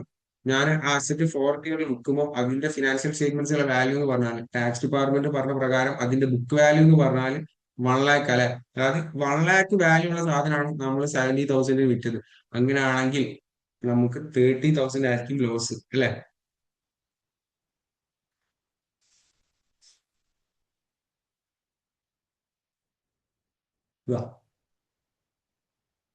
70,000 ആണ് എനിക്ക് കിട്ടിയ സാലവേജ് വാല്യൂ. ഞാൻ അതിനെ ബുക്ക് വാല്യൂ ആയിട്ട് കമ്പയർ ചെയ്തു. മൈനസ് ബുക്ക് വാല്യൂ 1 lakh ആണ്. അങ്ങനെയാണെങ്കിൽ ഇതാ book value negative amount minus ചെയ്യാൻ നെഗറ്റീവ് കിട്ടും. അങ്ങനെയാണെങ്കിൽ നെഗറ്റീവ് 30,000 ആണ് എനിക്ക് വന്നിട്ടുള്ള ലോസ്. ലോസ് എന്ന് പറഞ്ഞാൽ നെഗറ്റീവ് എന്ന് പറഞ്ഞ ആവശ്യമില്ല. 30,000 ലോസ്. ലോസ് ആണെങ്കിൽ എനിക്ക് ടാക്സ് കൊടുക്കേണ്ടി വരില്ല. ടാക്സ് സേവിങ്സ് കിട്ടില്ല. 30,000ന്റെ 40% അല്ലെ, 40% ആണ് ടാക്സ് റേറ്റ്. അതായത് 12,000. 12,000 എവിടുന്നാ വന്നത്? 30,000 ഇൻറ്റു 40% ആണ്. ഓക്കെ, 12,000 ആണ് ടാക്സ് സേവിങ്സ്. ഇത് 4 വർഷം എനിക്ക് ഇങ്ങോട്ട് കിട്ടുന്ന ക്യാഷാ, ഇൻഫ്ലോ ആണ്, ഞാൻ ആഡ് ചെയ്തു.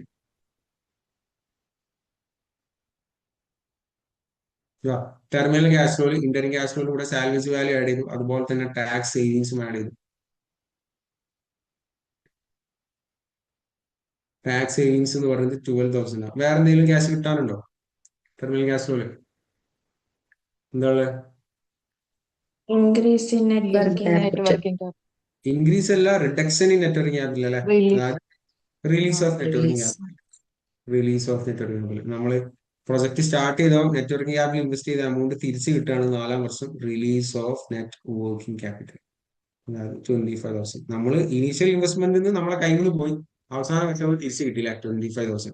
അങ്ങനെയാണെങ്കിൽ ഈ എമൗണ്ടുകളൊക്കെയാണ് ഫോർത്ത് ഇയറിൽ എനിക്ക് കിട്ടാനുള്ള ക്യാഷ് ഫ്ലോസ്. ഇതൊക്കെ ആഡ് ചെയ്താൽ ഇവിടെ ഡിസ്പോസൽ കോസ്റ്റ് ഒന്നുമില്ല, അതുകൊണ്ട് കുറയ്ക്കാനൊന്നുമില്ല. അതുപോലെ തന്നെ ടാക്സ് എക്സ്പെൻസും ഇല്ല. ഓക്കെ, ടാക്സ് സേവിങ്സ് ആയതുകൊണ്ട് അത് ആഡ് ചെയ്ത്. Release of net working capital inflow ആയിട്ട് അതും ആഡ് ചെയ്ത്. അങ്ങനെയാണെങ്കിൽ 2,35,000 പ്ലസ് 70,000 പ്ലസ് 12,000 പ്ലസ് 25,000. ഈ എമൗണ്ടുകളൊക്കെയാണ് എനിക്ക് നാലാമത്തെ വർഷം ടെർമിനൽ പീരീഡിൽ കിട്ടാൻ ചാൻസ് ഉള്ള എമൗണ്ട്. 3,42,000. ഓക്കെ, ഇതാണ് എന്റെ ടെർമിനൽ ക്യാഷ് ഫ്ലോ. ഇപ്പോൾ ഈ ഒരു പ്രൊജക്റ്റിൽ ഇൻവെസ്റ്റ് ചെയ്താൽ എനിക്ക് കിട്ടാൻ പോകുന്ന ക്യാഷ് ഫ്ലോസ് അത് ഞാൻ കണ്ടുപിടിച്ചു. കാൽക്കുലേറ്റ് റെലവെന്റ് ക്യാഷ് ഫ്ലോസ് അല്ലെ. ഈ ഇൻവെസ്റ്റ്മെന്റിന് റെലവെന്റ് ആയിട്ടുള്ള ക്യാഷ് ഫ്ലോസ് കണ്ടുപിടിക്കാനാണ് പറഞ്ഞത്. കണ്ടുപിടിച്ചു. ഇനീഷ്യൽ ഇൻവെസ്റ്റ്മെന്റ് കണ്ടിട്ട് 4 വർഷത്തേക്കുള്ള ക്യാഷ് ഫ്ലോസ് കണ്ടുപിടിച്ചു. ഇയർ 1 ഇത്രയാണ്, ഇയർ 2 ഇത്രയാണ്, ഇയർ 3 ഇത്രയാണ്, ഇയർ 4 ഇതല്ല. ഇത് മാത്രമല്ല, അതിലേക്ക് ഇതും കൂടി കൂട്ടിയാലുള്ള 3,42,000 ആണ് 4 വർഷത്തെ ക്യാഷ് ഫ്ലോ. സോ നമുക്ക് ക്യാഷ് ഫ്ലോസ് കിട്ടി. ഇനി എന്ത് ചെയ്യാം? നമുക്ക് നെറ്റ് പ്രസന്റ് വാല്യൂ ഉണ്ട്. ഇതാ ഇനീഷ്യൽ ഇൻവെസ്റ്റ്മെന്റ് 5 lakh അല്ല, 5,25,000 ആണ് അല്ലെ. ഈ പ്രൊജക്റ്റിൽ ഇൻവെസ്റ്റ് ചെയ്യാൻ നമുക്ക് വേണ്ടി വരുന്ന ഇനീഷ്യൽ ഇൻവെസ്റ്റ്മെന്റ് 5,25,000 ആണ്. ഈ പ്രൊജക്റ്റിൽ ഇൻവെസ്റ്റ് ചെയ്താൽ എനിക്ക് കിട്ടുന്ന ബെനിഫിറ്റ് എന്ന് പറഞ്ഞാൽ അതിന് കിട്ടാൻ പോകുന്ന ക്യാഷ് ഫ്ലോസ് ആണ്. ആ ക്യാഷ് ഫ്ലോസ് പറഞ്ഞാൽ ഇയർ 1 കിട്ടുന്നുണ്ട്, ഇയർ 2 കിട്ടുന്നുണ്ട്, ഇയർ 3 കിട്ടുന്നുണ്ട്, ഇയർ 4 കിട്ടുന്നുണ്ട്. 4 വർഷം കൊണ്ടാണ് ക്യാഷ് ഫ്ലോസ് കിട്ടുന്നത്. Okay, year 1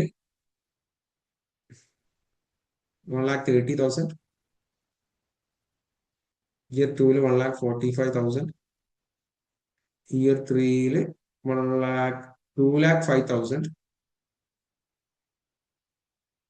year 4 3,42,000. ഓക്കെ, ഇപ്പൊ നമ്മൾ ഈ ഒരു കൺക്ലൂഷനിൽ എത്തി. ഈ പ്രൊജക്റ്റ് ആയിട്ട് മുന്നോട്ട് പോയാൽ നമ്മൾ ഇൻവെസ്റ്റ് ചെയ്യേണ്ടി വരുന്ന എമൗണ്ട് 5,25,000 ആണ്. നമുക്ക് തിരിച്ചു കിട്ടാൻ പോകുന്ന എമൗണ്ട് ഇത്രയും ഒക്കെയാണ് അല്ലെ. 4 വർഷം കൊണ്ട് ഇത്രയും എമൗണ്ട് തിരിച്ചു കിട്ടും. സോ 4 വർഷം കൊണ്ടാണ് കിട്ടുന്നത്. ഇന്നത്തെ വാല്യൂ ഉണ്ടാവില്ല. സോ നമ്മൾ ഇന്നത്തെ വാല്യൂ കൺവേർട്ട് ചെയ്യണം. സോ ഇതിന്റെ പ്രസന്റ് വാല്യൂ കാണണം അല്ലെ. Present value of cash inflow കാണണം. അത് ഞാൻ കാണാൻ വേണ്ടിയിട്ട് ഇതിന്റെ കോസ്റ്റ് ഓഫ് ക്യാപിറ്റൽ ആയിട്ടുള്ള 10% ഡിസ്കൗണ്ട് റേറ്റ് യൂസ് ചെയ്യുന്നു. അങ്ങനെയാണെങ്കിൽ ഒരു വർഷം കഴിഞ്ഞിട്ട് 1,30,000 കിട്ടും. അതിൽ ഇന്നത്തെ വാല്യൂ പറയാൻ വേണ്ടിയിട്ട് 1,30,000 ഡിവൈഡ് ബൈ 1.1 എം പ്ലസ് രണ്ടാം വർഷം കിട്ടാൻ പോകുന്ന 1,45,000 ഇന്നത്തെ value divide by 1.112 M plus 2,05,000 divided by 1.1123 m plus 3,42,000 divided by 1.11234 m plus MRC ചെയ്താൽ എനിക്ക് ഈ 4 വർഷം കൂടി കിട്ടാൻ പോകുന്ന ഇത്രയും എമൗണ്ടിന്റെ ഇന്നത്തെ വാല്യൂ എന്ന് പറയുന്നത് 6,25,000.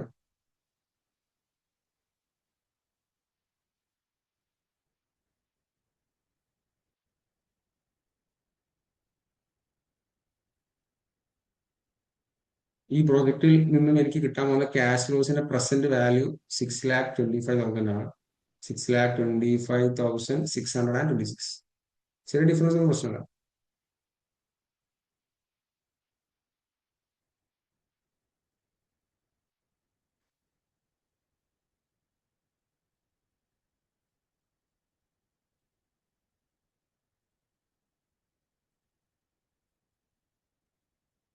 Present value of cash inflow കിട്ടി 6,25,626. അതിൽ നമ്മുടെ ഇനീഷ്യൽ ഇൻവെസ്റ്റ്മെന്റ് 5 lakh അല്ല, 5,25,000. അത് ലെസ് ചെയ്താൽ നമുക്ക് നെറ്റ് പ്രസന്റ് വാല്യൂ കിട്ടും 1,06,25. സോ ഈ പ്രോജക്റ്റിൽ നമുക്ക് ഇൻവെസ്റ്റ് ചെയ്യാം ബിക്കോസ് NPV പോസിറ്റീവ് ആണ്.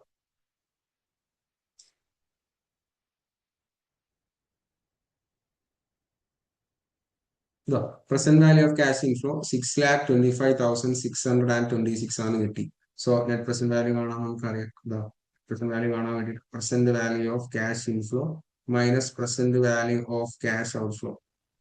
Okay, present value of cash inflow ഞാൻ ഓൾറെഡി കണ്ടെത്തിയിട്ടുണ്ട് 6,25,625. അതിൽ നിന്ന് ഞാൻ എത്ര ഈ എമൗണ്ട് ഈ ഇന്നത്തെ വാല്യൂ 6,25,626 വാല്യൂ ഉള്ള ക്യാഷ് ഫ്ലോസ് കിട്ടാൻ വേണ്ടിയിട്ട് ഞാൻ ഇന്ന് ഇൻവെസ്റ്റ് ചെയ്യേണ്ട എമൗണ്ട് എന്ന് പറയുന്നത് 5,25,000. അങ്ങനെയാണെങ്കിൽ ഞാൻ ഇൻവെസ്റ്റ് ചെയ്യുന്നതിനെക്കാട്ടും കിട്ടുന്നുണ്ട് -5,25,000. എനിക്ക് നെറ്റ് ആയിട്ട് കിട്ടാൻ പോകുന്ന present value of cash inflow എന്ന് പറഞ്ഞാൽ നമ്മുടെ NPV എന്ന് പറഞ്ഞാൽ 1,06,026 ആണ്. അല്ലെ, പോസിറ്റീവ് ആണ്. ഈ പ്രോജക്റ്റിൽ നമുക്ക് ഇൻവെസ്റ്റ് ചെയ്യാം. അക്സെപ്റ്റ്. ഓക്കെ, ഡിഫറൻസ് മനസ്സിലായില്ലേ? ഇത്രയും കാലം നമ്മൾ ഇത് ഡയറക്റ്റ് തന്നിട്ട് NPV കണ്ട്, ഇപ്പൊ നമ്മൾ എന്താ ചെയ്തത്? ഇത് ഇൻഡയറക്റ്റ് ആയിട്ട് കണ്ടെത്തിയിട്ട് ഈ ക്യാഷ് ഫ്ലോസ് ഒക്കെ എസ്റ്റിമേറ്റ് ചെയ്തിട്ടാണ് നമ്മളിപ്പോ നെറ്റ് പ്രസന്റ് വാല്യൂ കണ്ടുപിടിച്ചത്. മനസ്സിലായിട്ടില്ലേ? എങ്ങനെയുണ്ട് estimation of cash flows? Respond ചെയ്ത് മനസ്സിലായി.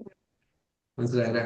ഇതും ഭയങ്കര ടഫ് ക്വസ്റ്റ്യൻ ഒന്നുമില്ല. നമ്മൾ ഇനി ടഫ് കൂട്ടി കൂട്ടി വീഴും. ഓക്കെ, ഇപ്പൊ ഇനീഷ്യൽ ഇൻവെസ്റ്റ്മെന്റും ഇൻഡയറക്റ്റ് ക്യാഷ് നമ്മൾ പഠിച്ച അഡ്ജസ്റ്റ്മെന്റ്സുകളൊക്കെ വന്ന ഒരു ക്വസ്റ്റ്യൻ നമ്മൾ പഠിച്ചു. ഇനി ഈ അഡ്ജസ്റ്റ്മെന്റ്സ് പല രീതിയിലും പല മറിച്ച് തിരിച്ചൊക്കെ നമ്മൾ പഠിക്കും, എക്സ്പേർട്ട് ആവും. അങ്ങനെയാണെങ്കിൽ നമുക്ക് അടുത്ത ക്വസ്റ്റ്യൻ ചെയ്യാം. നിങ്ങൾ ഇപ്പം ചെയ്ത ക്വസ്റ്റ്യൻ ഒന്ന് നോക്കി വെച്ചോ. ഞാൻ ആ ക്വസ്റ്റ്യൻ ഒന്ന് എടുക്കട്ടെ, ഒരു 2 minutes.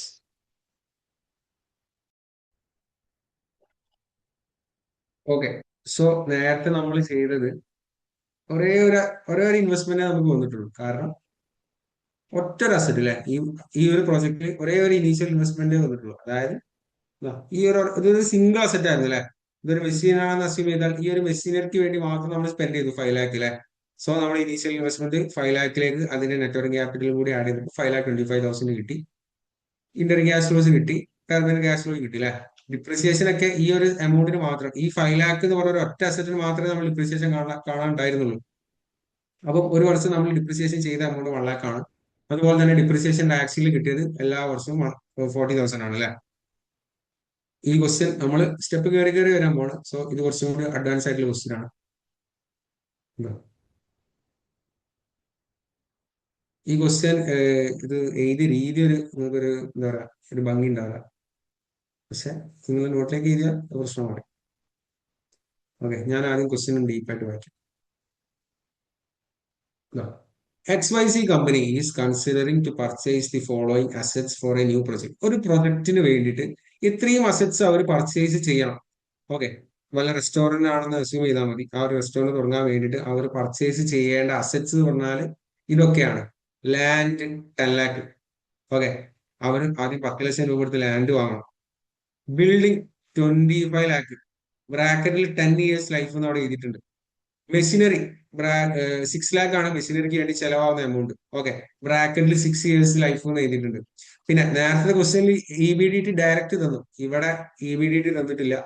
Annual sales units for next 5 years of the project. അതായത് ഈ പ്രൊജക്റ്റ് ആയി മുന്നോട്ട് പോയാൽ അവർക്ക് 5 വർഷത്തേക്ക് കിട്ടാൻ പോകുന്ന സെയിൽസ്, 5 വർഷത്തേക്കാണ് സെയിൽസ് തന്നിട്ടുണ്ടെങ്കിൽ ആ പ്രൊജക്ടിന്റെ ലൈഫും 5 വർഷത്തേക്കായിരിക്കും. ഓക്കെ, 5 year കഴിഞ്ഞാൽ ആ പ്രൊജക്ട് അവസാനിക്കും. ഓക്കെ, 5th year ആ പ്രൊജക്ട് വിൽക്കേണ്ടി വരും. അങ്ങനെയാണെങ്കിൽ ഈ 5 വർഷത്തിൽ ഇയർ 1 10,000 യൂണിറ്റ് വിൽക്കാൻ പറ്റും, ഇയർ 2 12,000 പറ്റും, ഇയർ 3 9,000, ഇയർ 4 9,500, ഇയർ 5 11,500. ഈ 5 ഇത്രയും യൂണിറ്റ്സ് ആണ് ഓരോ വർഷം വിൽക്കുന്ന സെയിൽസ് യൂണിറ്റ്സ്. ഓക്കെ, സെയിൽസ് യൂണിറ്റ് എത്ര യൂണിറ്റ്സ് ആണ് ഓരോ വർഷം സെയിൽ ചെയ്യുന്നത് നമുക്ക് മനസ്സിലായി. പിന്നെ selling price per unit, selling price per unit 450. ഒരു യൂണിറ്റ് വിൽക്കുന്നത് 450. അതിൽ നിന്ന് വേരിയബിൾ കോസ്റ്റ് പെർ യൂണിറ്റ്, ഒരു യൂണിറ്റ് വിൽക്കാൻ വേണ്ടി വരുന്ന വേരിയബിൾ കോസ്റ്റ് എന്ന് പറഞ്ഞാൽ പെർ യൂണിറ്റ് 220 ആണ്. ഓക്കെ, 220. ഓക്കെ, പിന്നെ ഫിക്സഡ് കോസ്റ്റ് ബ്രാക്കറ്റിൽ തന്നിട്ടുണ്ട്, എക്സ്ക്ലൂഡിംഗ് ഡിപ്രിസിയേഷൻ. ഡിപ്രിസിയേഷൻ ഇല്ലാത്ത ഫിക്സഡ് കോസ്റ്റ്, റെന്റ്, ഇലക്ട്രിസിറ്റി, അങ്ങനത്തെ ഫിക്സഡ് കോസ്റ്റ് എന്ന് പറയുന്നത് 3,50,000. Okay. Working capital investment at the inception of the project. എന്താ ഇൻസെപ്ഷൻ? സ്റ്റാർട്ടിംഗ് അല്ലെ, ഇനീഷ്യൽ ഇൻവെസ്റ്റ്മെന്റിന്റെ സമയത്തുള്ള വർക്കിംഗ് ക്യാപിറ്റൽ ഇൻവെസ്റ്റ്മെന്റ് എന്ന് പറയുന്നത് 60,000. Investment in net working capital at the time of initial investment. Okay, അതുവരെ clear ആണ്. Sales value at the end of the project, ബ്രാക്കറ്റിൽ salaries value എന്ന് കൊടുത്തിട്ടുണ്ട്. Sales value at the end of the project, അതായത് ആ project അവസാനിക്കുമ്പോൾ ഈ അസറ്റിനുകൾ കിട്ടാൻ പോകുന്ന സെയിൽസ് വാല്യൂ, അത് എത്ര എമൗണ്ടിന് ആൾക്കാർ വാങ്ങാൻ റെഡിയാണ്, അതാണല്ലോ സാലവേജ് വാല്യൂ അല്ലെ. ആ പ്രൊജക്ട് അവസാനിക്കും, അത് വിറ്റാൽ എന്ത് കിട്ടും, അതാണ് സാലവേജ് വാല്യൂ. ലാൻഡിന് 15 ലാക്ക് കിട്ടും, ബിൽഡിങ്ങിന് 9 ലാക്ക് കിട്ടും, മെഷീനറിക്ക് 20,000 കിട്ടും. ഓക്കെ. പിന്നെ പറഞ്ഞിട്ടുള്ളത് ഡിസ്പോസൽ കോസ്റ്റ് ഫോർ മെഷീനറി. ഈ പ്രോജക്ട് 5 വർഷം കഴിഞ്ഞിട്ട് ഈ പ്രോജക്ട് ഡിസ്പോസ് ചെയ്യാൻ വേണ്ടിയിട്ട് ഈ മെഷീനറിക്ക് വേണ്ടിയിട്ട് ഒരു 75,000 ഡിസ്പോസൽ കോസ്റ്റ് ചെലവാക്കണം. ഓക്കെ. ടാക്സ് റേറ്റ് 40% ആണ്, കോസ്റ്റ് ഓഫ് ക്യാപിറ്റൽ 18%. അങ്ങനെ ആണെങ്കിൽ calculate relevant cash flows and net present value. എങ്ങനെയുണ്ട് ക്വസ്റ്റ്യൻ? അടിപൊളിയല്ലേ? സോ എന്താ അവിടെ ഡിഫറൻസ്? നേരത്തെ ഒറ്റൊരു അസറ്റ് ഇല്ല, നേരത്തെ ഒറ്റൊരു മെഷീനറിയിൽ 5,25,000 5 ലാക്ക് ആണ് നമ്മൾ കോസ്റ്റ് ഓഫ് അസറ്റ്. ഇവിടെ ലാൻഡ് പർച്ചേസ് ചെയ്യണം, ബിൽഡിംഗ് പർച്ചേസ് ചെയ്യണം, മെഷീനറി പർച്ചേസ് ചെയ്യണം. ഇനീഷ്യൽ ഇൻവെസ്റ്റ്മെന്റ് ആണ് അല്ലെ. സോ നമ്മൾ ഇനീഷ്യൽ ഇൻവെസ്റ്റ്മെന്റ് അത്യാവശ്യം വലിയ എമൗണ്ട് ആയിരിക്കും. ഇവിടെ ഉള്ള ട്വിസ്റ്റ് എന്ന് വെച്ചാൽ ഇതിന്റെ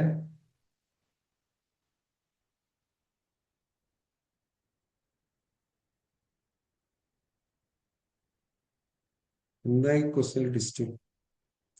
ഞാൻ പറഞ്ഞ കാര്യങ്ങളൊക്കെ ക്ലിയർ അല്ലേ? അതായത് ഡീറ്റെയിൽസ് വായിച്ചത് ക്ലിയർ അല്ലേ? ഞാൻ ചോദിക്കട്ടെ, ഈ ലാൻഡ് 10 ലാക്ക് അല്ലെ, ലാൻഡ് 10 ലാക്ക്, ബിൽഡിങ്ങിന്റെ 25 ലാക്ക്. ലാൻഡ് പർച്ചേസ് ചെയ്യാൻ വേണ്ടി അവർ 10 ലാക്ക് സ്പെൻഡ് ചെയ്യണം, ബിൽഡിംഗ് പർച്ചേസ് ചെയ്യാൻ വേണ്ടിയിട്ട് 25 ലാക്ക് സ്പെൻഡ് ചെയ്യണം, മെഷീനറി പർച്ചേസ് ചെയ്യാൻ വേണ്ടി 6 ലാക്ക് സ്പെൻഡ് ചെയ്യണം. ബിൽഡിങ്ങിന്റെ ബ്രാക്കറ്റിൽ കൊടുത്തിട്ടുണ്ട് life 10 year. Okay, depreciation calculate ചെയ്യാനുള്ള കോസ്റ്റ് ഓഫ് അസറ്റ് കിട്ടി, യൂസ്ഫുൾ ആയിട്ട് കിട്ടി. ബിൽഡിംഗ് ഒരു വർഷം ഡിപ്രിസിയേഷൻ എത്ര ചെയ്യുന്നത് നമുക്ക് മനസ്സിലാക്കാൻ പറ്റും. അതുപോലെ തന്നെ മെഷീനറി 6 ലക്ഷമാണ്, 6 ഇയേഴ്സിലേക്കാണ് ഡിപ്രിസിയേറ്റ് ചെയ്യാൻ പറഞ്ഞത്. ഓക്കെ, ഇത് ഡിപ്രിസിയേറ്റ് ചെയ്യാൻ പറഞ്ഞ ലൈഫ് ആട്ടോ, അതായത് യൂസ്ഫുൾ ലൈഫാണ്. പക്ഷെ പ്രൊജക്ട് 5 വർഷത്തേക്കുള്ളൂ. ഓക്കെ, 5 വർഷം കഴിഞ്ഞാൽ പ്രൊജക്ട് നമ്മൾ വിറ്റോളൂ. സോ ഈ കേസിൽ ടെർമിനൽ പീരീഡ് എന്ന് പറഞ്ഞാൽ 50 ഇയറാണ്. 5-ാമത്തെ വർഷത്തെ ഈ യൂണിറ്റ്സ് കൂടി കിട്ടിയാൽ പിന്നെ ആ പ്രൊജക്റ്റിൽ നിന്ന് യൂണിറ്റ്സ് ഒന്നും ഉണ്ടാക്കാൻ കഴിയില്ല, ആ പ്രൊജക്ട് വിൽക്കണം, ആ പ്രൊജക്ട് എൻഡ് ആവണം. സോ ഈ 10 ഇയേഴ്സും 6 ഇയേഴ്സ് ഒക്കെ നമ്മുടെ യൂസ്ഫുൾ ലൈഫാണ്. നമ്മൾ ഡിപ്രിസിയേഷൻ കാൽക്കുലേറ്റ് ചെയ്യാൻ വേണ്ടിയിട്ട് ടാക്സ് ഡിപ്പാർട്ട്മെന്റ് പറഞ്ഞിട്ടുണ്ട് യൂസ്ഫുൾ ലൈഫ്. ഓക്കെ, ഞാൻ പറഞ്ഞത് എന്താ വെച്ചാൽ 10 ഇയേഴ്സ് ലൈഫ്. ഓക്കെ, ബിൽഡിങ്ങിന്റെ മെഷീനറി കാൽക്കുലേറ്റ് ചെയ്യാനുള്ള സാധനം കിട്ടി, ബിൽഡിങ്ങിന്റെ ഡിപ്രിസിയേഷൻ കാൽക്കുലേറ്റ് ചെയ്യാനുള്ള കിട്ടി, മെഷീനറി ഡിപ്രിസിയേഷൻ കാൽക്കുലേറ്റ് ചെയ്യാനുള്ള 2 സാധനം കിട്ടി. ലാൻഡിന്റെ ബ്രാക്കറ്റിലൊന്നും ഇല്ലാത്ത പ്രോജക്റ്റിന്റെ ലൈഫ് ആണ് കൺസിഡർ ചെയ്യുന്നത്. അല്ല അല്ല അല്ല അല്ല, അത് ചോദിക്കുന്നതിന് മുന്നേ ഞാനിതാ, നിങ്ങൾ ഈ എമൗണ്ട് ഒക്കെ മനസ്സിൽ വെച്ചോ. അതായത് ഈ പ്രൊജക്ടിന്റെ സ്റ്റാർട്ടിങ്ങിൽ അവർ ഇൻവെസ്റ്റ് ചെയ്യുന്ന എമൗണ്ട് ലാൻഡിന് 10 ലാക്കും ബിൽഡിങ്ങിന് 25 ലാക്കും മെഷീനറിക്ക് 6 ലാക്ക് കേട്ടോ. 5 വർഷം കഴിഞ്ഞിട്ട് 5 വർഷം കഴിഞ്ഞ് ഫ്യൂച്ചറിൽ ഇത് വിറ്റാൽ കിട്ടാൻ പോകുന്ന വാല്യൂ, സെയിൽസ് വാല്യൂ എന്ന് പറഞ്ഞത്, സാൽവേജ് വാല്യൂ എന്ന് പറഞ്ഞത് ഇവിടെ തന്നിട്ടുണ്ട്. മെഷീനറിക്ക് വെറും 20,000 കിട്ടുള്ളൂ.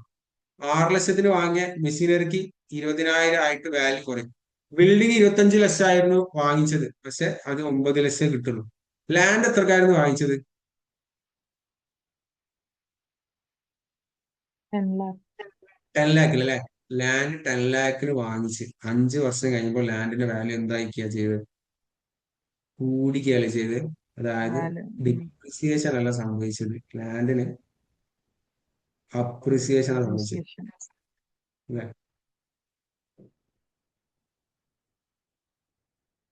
അപ്രിസിയേഷൻ.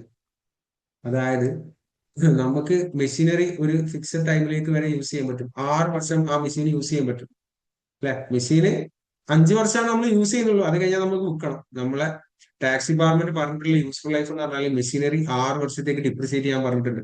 ബിൽഡിംഗ് അതുപോലെ 10 വർഷത്തേക്ക് ഡിപ്രിസിയേറ്റ് ചെയ്യാൻ പറഞ്ഞിട്ടുണ്ട് അല്ലെ. ഈ ബിൽഡിങ്ങും മെഷീനറിയൊക്കെ നമ്മൾ ഡിപ്രിസിയേറ്റ് ചെയ്യാൻ കാരണം വെച്ചാൽ അതിനൊരു സ്പെസിഫിക് ആയിട്ടുള്ള ഒരു യൂസ്ഫുൾ ലൈഫ് ഉണ്ട് അല്ലെ. മെഷീനറി അതിന്റെ വാല്യൂ റെഡ്യൂസ് ആവും അല്ലെ, ബിൽഡിംഗ് അതിന്റെ വാല്യൂ റെഡ്യൂസ് ആവും. പക്ഷെ ലാൻഡ് ഡിപ്രിസിയേറ്റ് അല്ല ചെയ്തത്, ലാൻഡ് അപ്രിസിയേറ്റ് ചെയ്തു. ലാൻഡ് ഇത്ര വർഷം നിങ്ങൾക്ക് ഉപയോഗിക്കാൻ പറ്റുള്ളൂ, അങ്ങനെ ഉണ്ടോ? ലാൻഡിന് എന്തെങ്കിലും കേടുപാട് സംഭവിക്കുമോ? ലാൻഡിന്റെ വില കൂടുകയല്ലേ ചെയ്യാം. എന്താ വെച്ചാൽ ലാൻഡിന് ഒരു ഫിക്സഡ് ആയിട്ടുള്ള യൂസ്ഫുൾ ലൈഫ് ഇല്ല. അതുകൊണ്ടാണ് ഇവിടെ ഒന്നും ബ്രാക്കറ്റിലൊന്നും തരാത്തത്.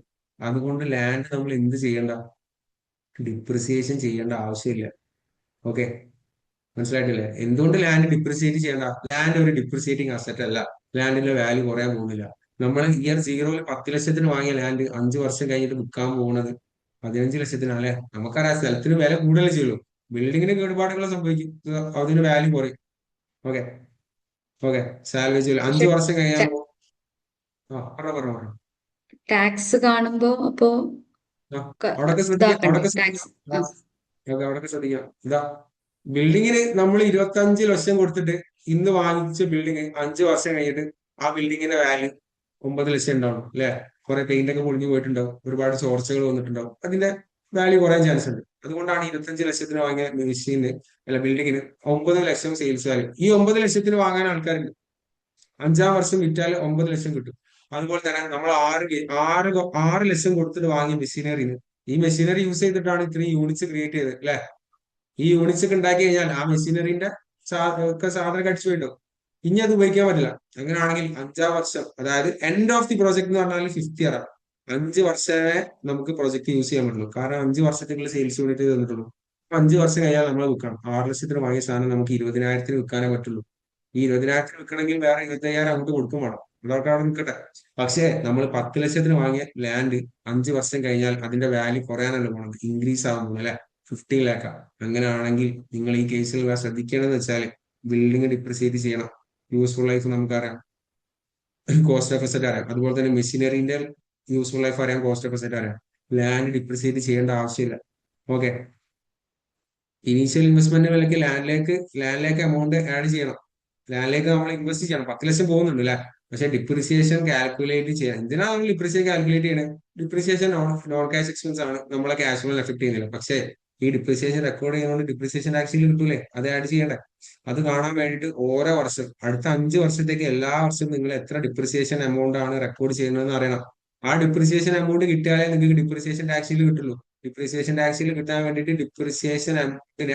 ഡിപ്രിസിയേഷൻ എക്സ്പെൻസിനെ ടാക്സ് റേറ്റ് ആയിട്ട് മൾട്ടിപ്ലൈ ചെയ്യണം. ടാക്സ് റേറ്റ് 40% ആണ് നമുക്കറിയാം. ഓക്കെ. നേരത്തെ ക്വസ്റ്റ്യൻ വളരെ സിമ്പിൾ ആയിരുന്നു. EBDT ഡയറക്റ്റ് തന്നിരുന്നു, പക്ഷേ ഇവിടെ EBDT തന്നിട്ടില്ല. നോക്കിക്കോ, സെല്ലിംഗ് പ്രൈസ് തന്നിട്ടുണ്ട്, വാരിയബിൾ കോസ്റ്റ് തന്നിട്ടുണ്ട്, ഫിക്സഡ് കോസ്റ്റ് തന്നിട്ടുണ്ട് അല്ലെ? സെയിൽസ് ഇതാ 10,000 യൂണിറ്റ്സ് ഇൻറ്റു 450 ചെയ്താൽ നിങ്ങൾക്ക് ടോട്ടൽ സെയിൽസ് കിട്ടും.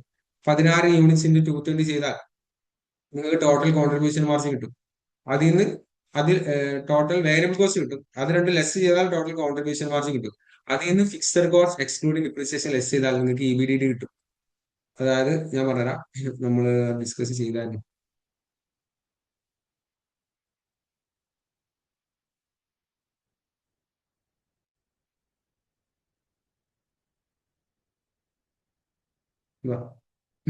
കോൺട്രിബ്യൂഷൻ മാർജിൻ ഇൻകം സ്റ്റേറ്റ്മെന്റിന്റെ ഡീറ്റെയിൽസ് തന്നാൽ സെയിൽസ് തന്നിട്ടുണ്ട്. ഇതാണ് ആ ക്വസ്റ്റ്യൻ സംബന്ധിച്ച്. സെയിൽസ് കാണാൻ നമുക്കറിയാം, total units into selling price അല്ലെ? ഒരു യൂണിറ്റ് 450 വിൽക്കണം, ഇൻറ്റു 16 യൂണിറ്റ്സ് വിൽക്കണം, ടോട്ടൽ സെയിൽസ് കിട്ടി. ഒരു യൂണിറ്റിന്റെ വാരിയബിൾ കോസ്റ്റ് 220 ആണ്. അങ്ങനെ ടോട്ടൽ യൂണിറ്റ്സിന്റെ വാരിയബിൾ കോസ്റ്റ് എത്ര നമുക്ക് കിട്ടും. അതുപോലെ തന്നെ അത് രണ്ടും ലെസ് ചെയ്താൽ എത്ര കോൺട്രിബ്യൂഷൻ മാർജിൻ കിട്ടിയില്ലേ? ഫിക്സഡ് കോസ്റ്റ് 3,50,000 ആണെന്ന് ലെസ് ചെയ്താൽ EBDT കിട്ടും. ആ EBDT കിട്ടിയാൽ ഇന്ററിംഗ് ക്യാഷ് ഫ്ലോസ് കിട്ടും. 5 വർഷത്തേക്കുള്ള ഇന്ററിംഗ് ക്യാഷ് ഫ്ലോസ് കിട്ടും. EBDT into 1 minus tax rate plus depreciation tax rate. ഇപ്പോൾ ഇനീഷ്യൽ ഇൻവെസ്റ്റ്മെന്റ് കഴിഞ്ഞിട്ട് ഇന്ററിംഗ് ക്യാഷ് ഫ്ലോ പോകുന്നതിന് മുന്നേ എത്രയാണോ നിങ്ങൾ ഡിപ്രിസിയേഷൻ റെക്കോർഡ് ചെയ്യുന്നത് നിങ്ങൾ കാൽക്കുലേറ്റ് ചെയ്ത് വെക്കണം. എന്നിട്ട് ഡിപ്രിസിയേഷൻ ടാക്സിലും കൂടെ കണ്ടെത്തിയിട്ടുണ്ടെങ്കിൽ ഇന്ററിംഗ് ക്യാഷ് ഫ്ലോ ചെയ്യുമ്പോൾ അത് ജസ്റ്റ് സബ്സ്റ്റിറ്റ്യൂട്ട് ചെയ്യാൻ നിങ്ങൾക്ക് പണി ഉണ്ടാവുള്ളൂ. ഡിപ്രിസിയേഷൻ കാൽക്കുലേറ്റ് ചെയ്യുമ്പോഴാണ് ശ്രദ്ധിക്കേണ്ടത് ലാൻഡ് ഡിപ്രിസിയേറ്റ് ചെയ്യേണ്ട, ബിൽഡിംഗ് ചെയ്യണം 10 വർഷത്തേക്ക് ചെയ്യണം, മെഷീനറി 6 വർഷത്തേക്ക് ചെയ്യണം. അങ്ങനെയാണെങ്കിൽ അടുത്ത 5 വർഷത്തേക്ക് എല്ലാ വർഷവും നിങ്ങൾ ഇൻകം സ്റ്റേറ്റ്മെന്റിൽ റെക്കോർഡ് ചെയ്യാൻ വേണ്ടി ഡിപ്രിസിയേഷൻ എക്സ്പെൻസ് നിങ്ങൾ കാൽക്കുലേറ്റ് ചെയ്യണം, ഡിപ്രിസിയേഷൻ ടാക്സിലും കാൽക്കുലേറ്റ് ചെയ്യണം. എന്തിന്? ഇന്ററിംഗ് ക്യാഷ് ഫ്ലോ കണ്ടെത്തും. എന്നിട്ട് അവസാനം നിങ്ങൾ എന്ത് ചെയ്യുക? Terminal cash flow. ഈ 5th ഇയറിൽ കിട്ടിയ ക്യാഷ് ഫ്ലോനെ കുറച്ച് അഡ്ജസ്റ്റ്മെന്റ്സ് കൂടി കിട്ടിയിട്ട് നമ്മൾ ഇനീഷ്യൽ ഇൻവെസ്റ്റ്മെന്റിന്റെ സമയത്ത് നെറ്റ് വർക്കിംഗ് ക്യാപിറ്റൽ ചെയ്യുന്നുണ്ട്. ഓക്കെ. അവസാന വർഷം 5-ാം വർഷം ഈ അസറ്റുകൾ വിറ്റാൽ ഇത്രയും എമൗണ്ട് കിട്ടുന്നുണ്ട്. ചിലപ്പോൾ ലാഭത്തിനായിരിക്കും, ചിലപ്പോൾ നഷ്ടത്തിനായിരിക്കും. ലാഭമാണെങ്കിൽ എത്രയാണ് അതിന്റെ ടാക്സ് കൊടുക്കേണ്ടത് അല്ലെ? നഷ്ടമാണെങ്കിൽ എത്രയാണ് ടാക്സ് ചേഞ്ച് കിട്ടുക? അപ്പൊ നമ്മൾ ബുക്ക് വാല്യൂ ആയിട്ടൊക്കെ കമ്പയർ ചെയ്യേണ്ടി വരും അല്ലെ? ബുക്ക് വാല്യൂ എന്ന് പറഞ്ഞാൽ എന്താ? Remaining depreciation. റിമൈനിങ് ഡിപ്രിസിയേഷൻ എന്നുള്ള കോൺസെപ്റ്റ് മൈൻഡിൽ ഉണ്ടായാൽ മതി. എത്ര എമൗണ്ട് ആണോ ഡിപ്രിസിയേറ്റ് ചെയ്യാൻ ബാക്കിയുള്ളത്? 10 വർഷത്തേക്ക് ഡിപ്രിസിയേറ്റ് ചെയ്യാൻ പറഞ്ഞു, 5 വർഷത്തേക്ക് നമ്മൾ ഡിപ്രിസിയേറ്റ് ചെയ്ത് കഴിഞ്ഞു, ബാക്കി 5 വർഷത്തേക്ക് ഡിപ്രിസിയേറ്റ് ചെയ്യാൻ ബാക്കിയുണ്ട്. റിമൈനിങ് ലൈഫ് കിട്ടി ബിൽഡിങ്ങിന്റെ. മെഷീനറിന്റെ 6 വർഷത്തേക്ക് പറഞ്ഞത്, 5 വർഷം നമ്മൾ ചെയ്യുന്നുള്ളൂ, ബാക്കി 1 വർഷം കൂടി ഉണ്ടാവും. ലാൻഡിന്റെ ബുക്ക് വാല്യൂ എത്ര ആയിരിക്കും? ലാൻഡിന്റെ ബുക്ക് വാല്യൂ എത്ര ആയിരിക്കും? 10 lakh. 10 ലാക്ക് അല്ലെ? ലാൻഡിന്റെ ബുക്ക് വാല്യൂ നമ്മൾ അസറ്റിൽ റെക്കോർഡ് ചെയ്ത വാല്യൂ 10 ലാക്കാ. അത് ഇന്ന് വിറ്റാൽ 15 ലക്ഷം കിട്ടും, ഓക്കെ. പക്ഷെ അത് നമ്മൾ വാങ്ങിയത് 10 ലക്ഷത്തിനായിരുന്നു. നമ്മളെ അക്കൗണ്ടിങ് പ്രിൻസിപ്പിൾ, ഒരു ഹിസ്റ്റോറിക്കൽ കോസ്റ്റ് പ്രിൻസിപ്പിൾ എന്ന് പറയുന്ന പ്രിൻസിപ്പിൾ ഉണ്ട്. അതായത് നമ്മൾ അസറ്റ്സ് പണ്ട് ഏത് വിലക്കാണോ വാങ്ങിച്ചത് ആ വിലയിൽ തന്നെ നമുക്ക് അസറ്റിൽ റെക്കോർഡ് ചെയ്യാൻ പറ്റുള്ളൂ. എന്തെങ്കിലും അപ്രിസിയേഷൻ സംഭവിച്ചാൽ അത് നമുക്ക് ഇൻക്രീസ് ചെയ്യാൻ പറ്റില്ല. ഓക്കെ, സോ നമ്മൾ ലാൻഡ് വാങ്ങിച്ചത് പണ്ട് 10 ലക്ഷത്തിനാണ്, ഡിപ്രിസിയേഷൻ ഒന്നും ചെയ്തിട്ടില്ല. ഓക്കെ, സോ ആ 10 ലക്ഷം തന്നെ ബുക്ക് വാല്യൂ ആയിട്ട് എടുത്താൽ മതി. അപ്പൊ ആൻസർ മൊത്തം പറഞ്ഞത്, നിങ്ങൾ തെറ്റിക്കാൻ ചാൻസ് കുറവാണ്. സോ നിങ്ങൾ എന്താ ചെയ്തതെന്ന് വെച്ചാൽ ആദ്യം ഇനീഷ്യൽ ഇൻവെസ്റ്റ്മെന്റ് കണ്ടെത്തുക.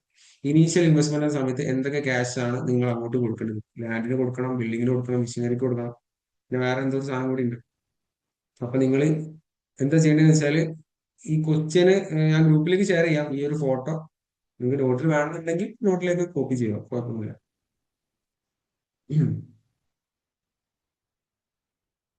എന്താ അവസ്ഥ? ക്വസ്റ്റ്യൻ എഴുതുണ്ടോ അല്ലെങ്കിൽ ഡയറക്റ്റ് ഇനീഷ്യൽ ഇൻവെസ്റ്റ്മെന്റ് കണ്ടെത്താണോ? എന്താ ചെയ്യണം?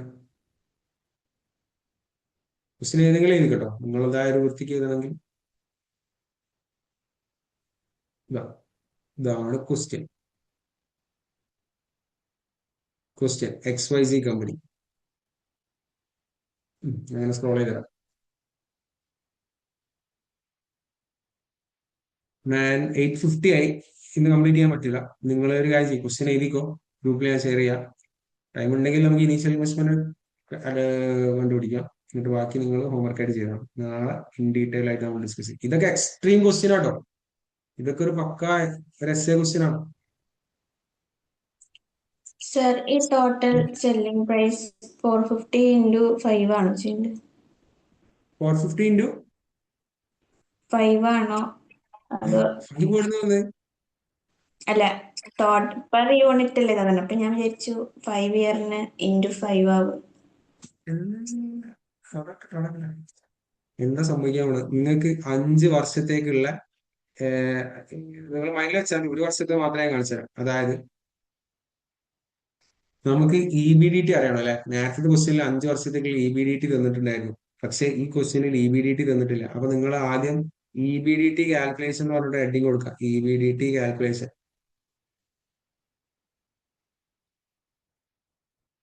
ഓക്കെ, EBDT കാൽക്കുലേറ്റ് ചെയ്യാൻ വേണ്ടിയിട്ട് സെല്ലിംഗ് പ്രൈസ് നമുക്കറിയാം, 450 രൂപക്കാണ് ഒരു യൂണിറ്റ് വിൽക്കുന്നത്. 1 വർഷം നമ്മൾ ടോട്ടൽ വിൽക്കുന്ന യൂണിറ്റ്സ് നമുക്ക് തന്നിട്ടുണ്ട്.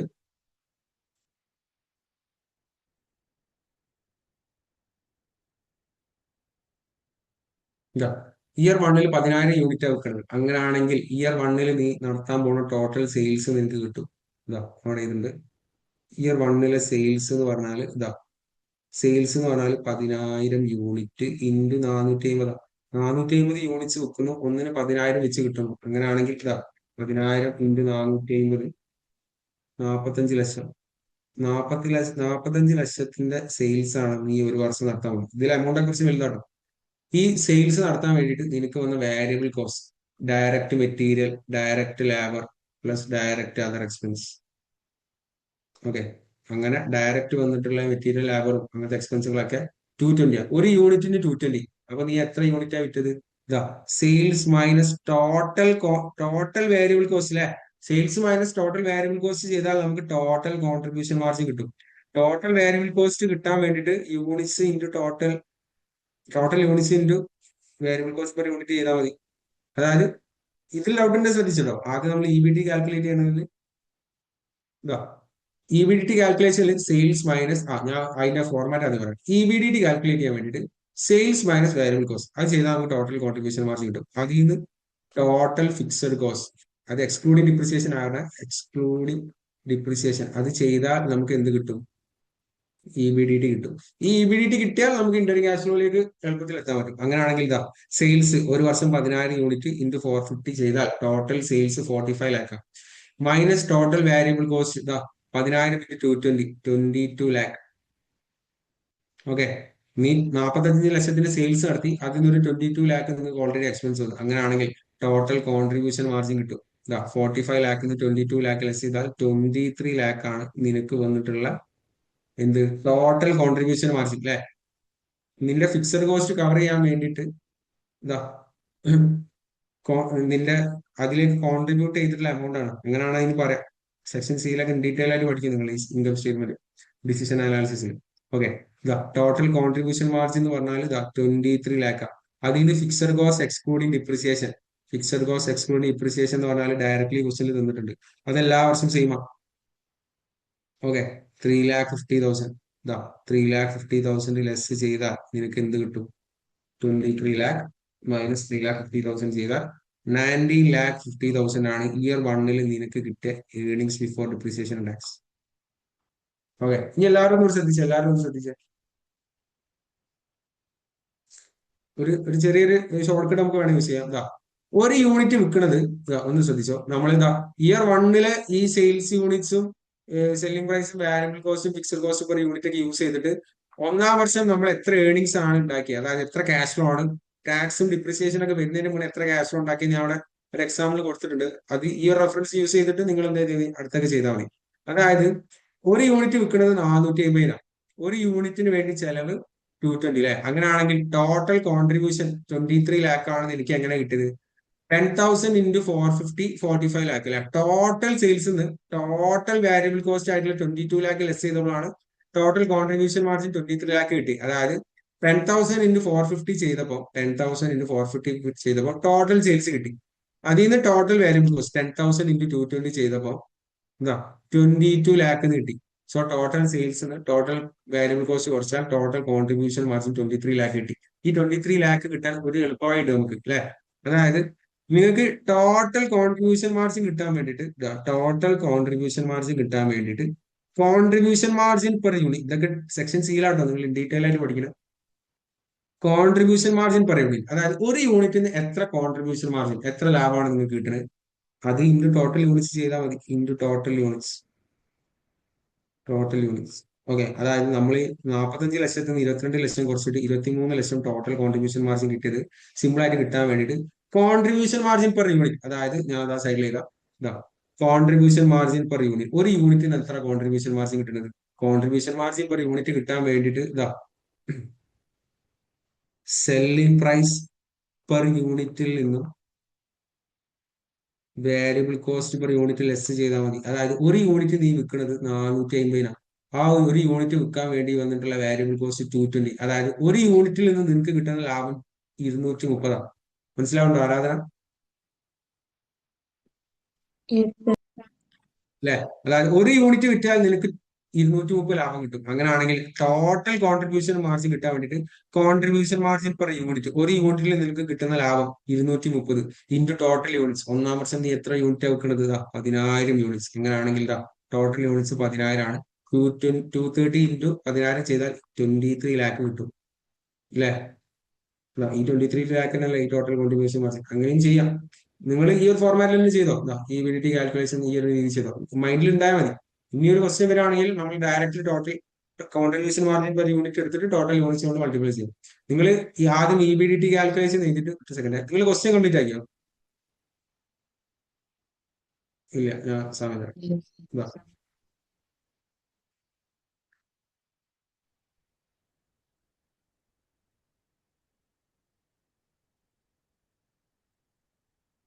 ഇതൊരു എസ് എ ക്വസ്റ്റൻ ആയിട്ട് വരികയാണെങ്കിൽ നമ്മൾക്ക് ആദ്യം പറഞ്ഞ മെത്തേഡിൽ തന്നെ എഴുതണോ, അതോ രണ്ടാമത് യൂസ് ചെയ്യാൻ പറ്റുമോ? ദാറ്റ് മീൻസ് കോൺട്രിബ്യൂഷൻ മാർജിൻ മറ്റേ ഇൻറ്റു ടോട്ടൽ യൂണിറ്റ്സിന്റെ നമ്മൾ രണ്ടാമത്തെ ഒരു എളുപ്പ മെത്തേഡ് പറഞ്ഞില്ലേ, ഒരു എസ് എ ക്വസ്റ്റ്യൻ അങ്ങനെ ചെയ്താൽ മതിയോ, അതോ ആദ്യത്തെ ഇങ്ങനത്തെ ഇൻ ഡീറ്റെയിൽ ആയിട്ട് ക്വസ്റ്റ്യൻസ് ഒക്കെ വരാൻ ചാൻസ് കുറവാണ്. ഓക്കെ, അതായത് ഇത്രയും വലിയ ക്വസ്റ്റ്യൻസ് ഒക്കെ തന്നിട്ട് ഒരു സിനാരി തരും, അതിന് ബേസ് ചെയ്തിട്ട് ചെറിയ ചെറിയ ക്വസ്റ്റ്യൻ എസ് എ ക്വസ്റ്റ്യൻസ് ഒക്കെ നമുക്ക് എക്സാമിന് വരുന്ന ടൈപ്പ് വേണമെങ്കിൽ ഡിസ്കസ് ചെയ്യാം. ഇതെന്താന്ന് വെച്ചാല് നമ്മളിപ്പം എന്താ ചെയ്യുന്നത്, നേരത്തെ ക്വസ്റ്റ്യനിൽ നമ്മൾ ഇനീഷ്യൽ ഇൻവെസ്റ്റ്മെന്റ് കണ്ടെത്തി, ഇയർ 1 ക്യാഷ് ഫ്ലോ കണ്ടുപിടിക്കാൻ പഠിച്ചു, ഇയർ 2 കണ്ടുപിടിച്ച്, 3 കണ്ടുപിടിച്ച്, 4 കണ്ടുപിടിച്ച്. ഓരോ ക്വസ്റ്റ്യനിലെ എല്ലാ ക്യാഷ് ഫ്ലോസും നമ്മൾ കലക്കി കുടിക്കുക, അങ്ങനെ പറയാം അല്ലെ. അതായത് ഓരോ വർഷത്തെ 5-ാം വർഷത്തെ ബുക്ക് വാല്യൂ നമുക്കറിയാം, ഓരോ വർഷം നിങ്ങൾക്ക് കിട്ടുന്ന ഡിപ്രിസിയേഷൻ ടാക്സിൽ അറിയാം. 40,000 അത് കിട്ടി. നിങ്ങൾ ഈ അസറ്റ് ഡിസ്പോസ് ചെയ്തപ്പോൾ എത്ര ടാക്സ് ആ കിട്ടിയത്? 12,000 കിട്ടി അല്ലെ? അങ്ങനെ എല്ലാ എമൗണ്ടും നമ്മൾ കണ്ടുപിടിക്കാൻ പഠിക്കും. അതായത് എസ് എ ക്വസ്റ്റ്യൻ, ഈ വലിയ ക്വസ്റ്റ്യൻസ് പ്രാക്ടീസ് ചെയ്യുമ്പോൾ നമുക്ക് പിന്നെ എസ് എ ക്വസ്റ്റ്യൻസ് അല്ല MCQ പോകുമ്പോൾ എളുപ്പത്തിൽ കിട്ടും. ഇത്രയും ഇൻ ഡീറ്റെയിൽ ആയിട്ടുള്ള ക്വസ്റ്റ്യൻസ് എസ് എയിൽ വരാൻ ചാൻസ് കുറവാണ്. പക്ഷെ ഇതൊരു എസ് എ ടൈപ്പ് ക്വസ്റ്റ്യൻ ആണ്. ഓക്കെ, അതായത് നിങ്ങൾക്ക് ഈ ടോട്ടൽ നിങ്ങൾക്ക് എന്താ ആവശ്യം? ഈ 90,50,000 EBDT കിട്ടണം. അതിനുവേണ്ടി 23 lakh കിട്ടാൻ വേണ്ടിയിട്ട് total sales total variable cost കുറയ്ക്കുന്നതിന് പകരം, അതായത് 45 ലക്ഷത്തിൽ നിന്നും 22 lakh കുറയ്ക്കുന്നതിന് പകരം വേണമെങ്കിൽ ഒരു യൂണിറ്റിൽ എന്താ കോൺട്രിബ്യൂഷൻ മാർജിൻ കിട്ടുന്നത്? 220 into total units 10,000, 23 lakh simple ആയിട്ട് കിട്ടില്ല. ഒരു സ്റ്റെപ്പ് കുറഞ്ഞില്ലേ? അങ്ങനെ കിട്ടും. അപ്പൊ നിങ്ങൾ ആദ്യം ക്വസ്റ്റ്യൻ എഴുതുന്നത് ക്വസ്റ്റ്യൻ എന്തായാലും ഞാൻ ഇതിലേക്ക് ഞാൻ പറഞ്ഞതെന്ന് വെച്ചാല് നോട്ട് എഴുതുമ്പോ ഇതാ EBDT കാൽക്കുലേഷൻ എന്ന് പറഞ്ഞിട്ട് എഴുതുക.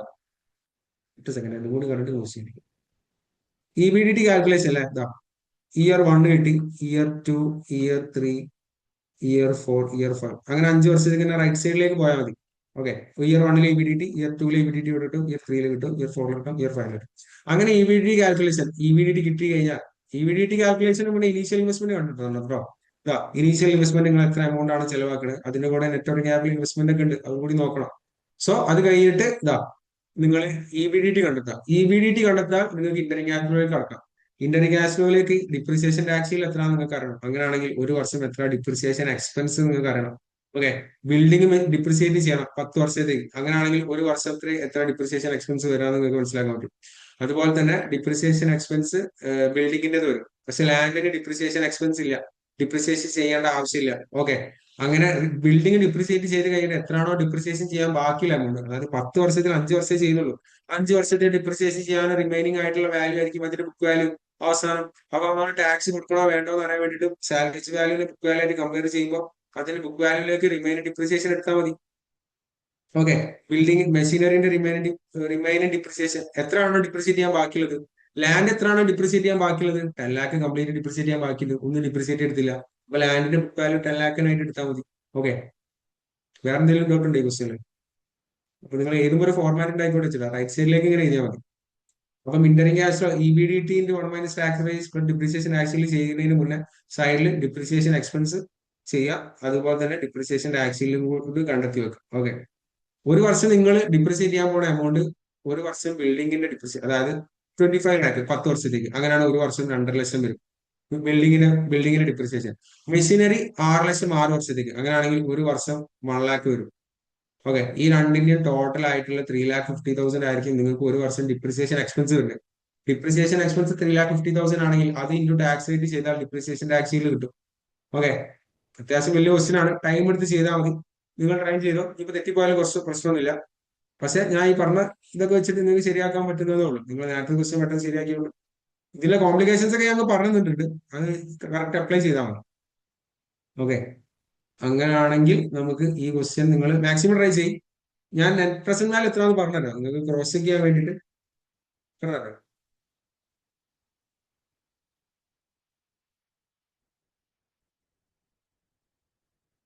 അതായത് ഈ ക്വസ്റ്റ്യനിൽ നിങ്ങൾക്ക് 5 ക്യാഷ് ഫ്ലോ കിട്ടും, ഇനീഷ്യൽ ഇൻവെസ്റ്റ്മെന്റ് കിട്ടും, 5 ക്യാഷ് ഫ്ലോ കിട്ടും.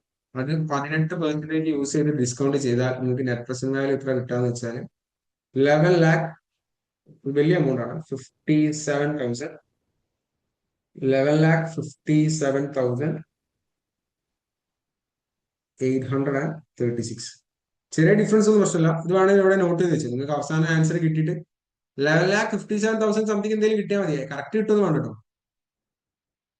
ഓക്കെ, ഇതാണ് അതിന്റെ ഫൈനൽ എൻട്രി. അതായത് നേരത്തെ ക്വസ്റ്റ്യനിൽ നമ്മൾ നെറ്റ് പ്രസന്റ് വാല്യൂ കണ്ടുപിടിച്ചതാ 1,06,026 അല്ലെ. അതുപോലെ ഈ ക്വസ്റ്റ്യനിൽ 5 വർഷത്തേക്ക്, ഇവിടെ 4 വർഷത്തേക്ക് ക്യാഷ് ഫ്ലോ നേരത്തെ ക്വസ്റ്റ്യനിൽ, പക്ഷെ ഈ ക്വസ്റ്റ്യനിൽ 5 വർഷത്തേക്ക് ഉണ്ടാവും അല്ലെ. 5 വർഷത്തെ ക്യാഷ് ഫ്ലോ ഡിസ്കൗണ്ട് ചെയ്താൽ നെറ്റ് പ്രസന്റ് വാല്യൂ കണ്ടുപിടിക്കുമ്പോൾ നെറ്റ് പ്രസന്റ് വാല്യൂ കണ്ടുപിടിക്കുമ്പോൾ നിങ്ങൾക്ക് കിട്ടാൻ നെറ്റ് പ്രസന്റ് വാല്യൂ ഇതാണ് 11,57,836. അതായത് ജസ്റ്റ് ക്ലോസ് ചെയ്താൽ മാക്സിമം ട്രൈ ചെയ്യും, തെറ്റിപ്പോയാലും പ്രശ്നമൊന്നുമില്ല. നാളെ നമ്മൾ വിശദമായിട്ട് ഡിസ്കസ് ചെയ്യും. ഓക്കെ അല്ലേ? അങ്ങനെയാണെങ്കിൽ നമുക്ക് നാളത്തെ ക്ലാസ്സിൽ കാണാം. വേറെ എന്തെങ്കിലും ഡൗട്ട് ഉണ്ട് ഈ ക്വസ്റ്റ്യൻ? ഈ ക്വസ്റ്റ്യൻ ഞാൻ ഇപ്പം തന്നെ സാറിനോട് അയക്കാൻ പറയട്ടോ. ക്വസ്റ്റ്യൻ എഴുതിയിട്ടില്ല. ക്വസ്റ്റ്യന് ഞാൻ ഈ ഫോട്ടോ എന്തായാലും ഗ്രൂപ്പിൽ ഷെയർ ചെയ്യാം, വേണം ചെയ്തെടുത്തോ. വേറെ എന്തെങ്കിലും ഡൗട്ട് ഉണ്ടോ? ഇനീഷ്യൽ ഇൻവെസ്റ്റ്മെന്റില് നമ്മള് ഒരു ഡിപ്രീഷ്യബിൾ ബേസ് ഉണ്ടല്ലോ, അത് കഴിഞ്ഞിട്ടല്ലേ ഈ ലാൻഡ് ബിൽഡിംഗ് ആഡ് ചെയ്യുന്നുള്ളൂ? അല്ല അതായത് ലാൻഡ് ഡിപ്രിസിയബിൾ അതില് നമ്മൾ ഈ കോസ്റ്റ് ഓഫ് അസറ്റ് ബ്രാക്കറ്റിൽ ഡിപ്രിസിയബിൾ ബേസ് ആ ഒരു ടോട്ടൽ എമൗണ്ട് അല്ലേ, അത് നേരത്തെ ഒറ്റ ഒരു അസറ്റേ ഉണ്ടായിരുന്നുള്ളൂ അല്ലെ. ഇവിടെ നിങ്ങൾ സെപ്പറേറ്റ് ഡിപ്രിസിയേറ്റ് ചെയ്യണം. ഞാൻ പറഞ്ഞില്ലേ, ബിൽഡിംഗ് 2.5 ലക്ഷം, മെഷീനറി 1 ലക്ഷം, അങ്ങനെ ടോട്ടൽ 3.5 ലക്ഷമാണ് ഒരു വർഷത്തെ ഡിപ്രിസിയേഷൻ എക്സ്പെൻസ്. ഓക്കെ, അതായത് ഇവിടെ നിങ്ങൾ ഇതിന്റെ ടോട്ടൽ എടുത്തിട്ട് ഒറ്റ അടിക്ക് ഡിപ്രിസിയേഷൻ ചെയ്യാൻ പറ്റില്ല. ഇത് മൂന്നും ഡിഫറെന്റ് അസറ്റ്സ് ആണ്. ലാൻഡ് ഡിഫറെന്റ് അസറ്റ് ആണ്, അതിന് യൂസ്ഫുൾ ലൈഫ് ഇല്ല, അതുകൊണ്ട് അത് ഡിപ്രിസിയേറ്റ് ചെയ്യണ്ട. ബിൽഡിംഗ് 10 വർഷത്തേക്കാണ് ഡിപ്രിസിയേറ്റ് ചെയ്യേണ്ടത്. ഓക്കെ, യൂസ്ഫുൾ ലൈഫ് 10 ആണ്, അപ്പൊ അതിന്റെ ഡിപ്രിസിയേഷൻ നമ്മുടെ വേറെ ആയിരിക്കും, മെഷീനറിന്റെ വേറെ ആയിരിക്കും. അത് രണ്ടും ആഡ് ചെയ്താൽ 3,50,000 കിട്ടും. ഇൻറ്റു ടാക്സ് ആൻഡ് 40% ചെയ്താൽ 1,40,000 ആണ് നിങ്ങൾക്ക് ഒരു വർഷം കിട്ടാൻ പോകുന്ന ഡിപ്രിസിയേഷൻ ടാക്സിൽ. അത് ഇന്റർ ക്യാഷ് ഫ്ലോയിൽ യൂസ് ചെയ്യേണ്ടി വരും. ഓക്കെ, ഇതില് വർക്കിംഗ് ക്യാപിറ്റലും കൂടെ ഇൻക്ലൂഡ് ചെയ്യുമ്പോൾ അത് ലാസ്റ്റ് കൊണ്ടുവന്ന MPD കാണുമ്പോൾ present value of cash outflow വരുന്നത് 41,60,000 ആണ്. 41,60,000 ശരിയാണ്. ഈ 3 എമൗണ്ടും ചെലവാകും. ഇനീഷ്യൽ ഇൻവെസ്റ്റ്മെന്റ് നമുക്ക് ലാൻഡിൽ 10 ലക്ഷം വേണം, 25 ലക്ഷം മെഷീനറിക്ക് കൊടുക്കണം, മെഷീനറിക്ക് വേണ്ടിയിട്ട് ബിൽഡിങ്ങിന് 25 ലക്ഷം കൊടുക്കണം, മെഷീനറിക്ക് 6 ലക്ഷം കൊടുക്കണം. അപ്പൊ തന്നെ 25, 35 പ്ലസ് ആണ് 41 ലക്ഷം ഇതിനു വേണ്ടി സ്പെൻഡ് ചെയ്യണം. അതുപോലെ തന്നെ ഒരു 60,000 വർക്കിംഗ് ക്യാപിറ്റലും സ്പെൻഡ് ചെയ്യണം. അപ്പൊ 41,60,000 ആണ് നിങ്ങൾ ഇനീഷ്യൽ ഇൻവെസ്റ്റ്മെന്റ്. ഇനീഷ്യൽ ഇൻവെസ്റ്റ്മെന്റ് അപ്പൊ തന്നെ കിട്ടി. Okay. Final net present value എന്ന് പറയുന്നത് ഈ ഒരു എമൗണ്ട് ആണ്, 11,57,000. ഈ 836 കറക്റ്റ് കിട്ടുമെന്ന് വേണം കേട്ടോ. 11,55,000 സംതിങ് കിട്ടിയാൽ മതി. അപ്പൊ മാക്സിമം ട്രൈ ചെയ്യും. തെറ്റിപ്പോയാലും പ്രശ്നമൊന്നുമില്ല, നമുക്ക് നാളെ ഇൻ ഡീറ്റെയിൽ ആയിട്ട് ഡിസ്കസ് ചെയ്യാം. ക്വസ്റ്റ്യൻ ഞാൻ ഇപ്പൊ തന്നെ സാറിനോട് അയക്കാൻ പറയാം, വേണമെങ്കിൽ നിങ്ങൾ എഴുതിട്ടോ, കുഴപ്പമൊന്നുമില്ല, സമയം ഉണ്ടെന്നുണ്ടെങ്കിൽ.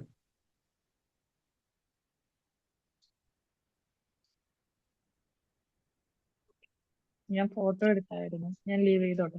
ഓക്കെ എല്ലാവരും ലീവ് ചെയ്തോ, കുഴപ്പമില്ല. നമുക്ക് നാളെ ഈ ക്വസ്റ്റ്യൻ ഞാൻ ഇപ്പൊ തന്നെ സാറിന് അയച്ചു കൊടുക്കാം. ഓക്കെ, അപ്പൊ നാളത്തെ ക്ലാസ്സിൽ കാണാം.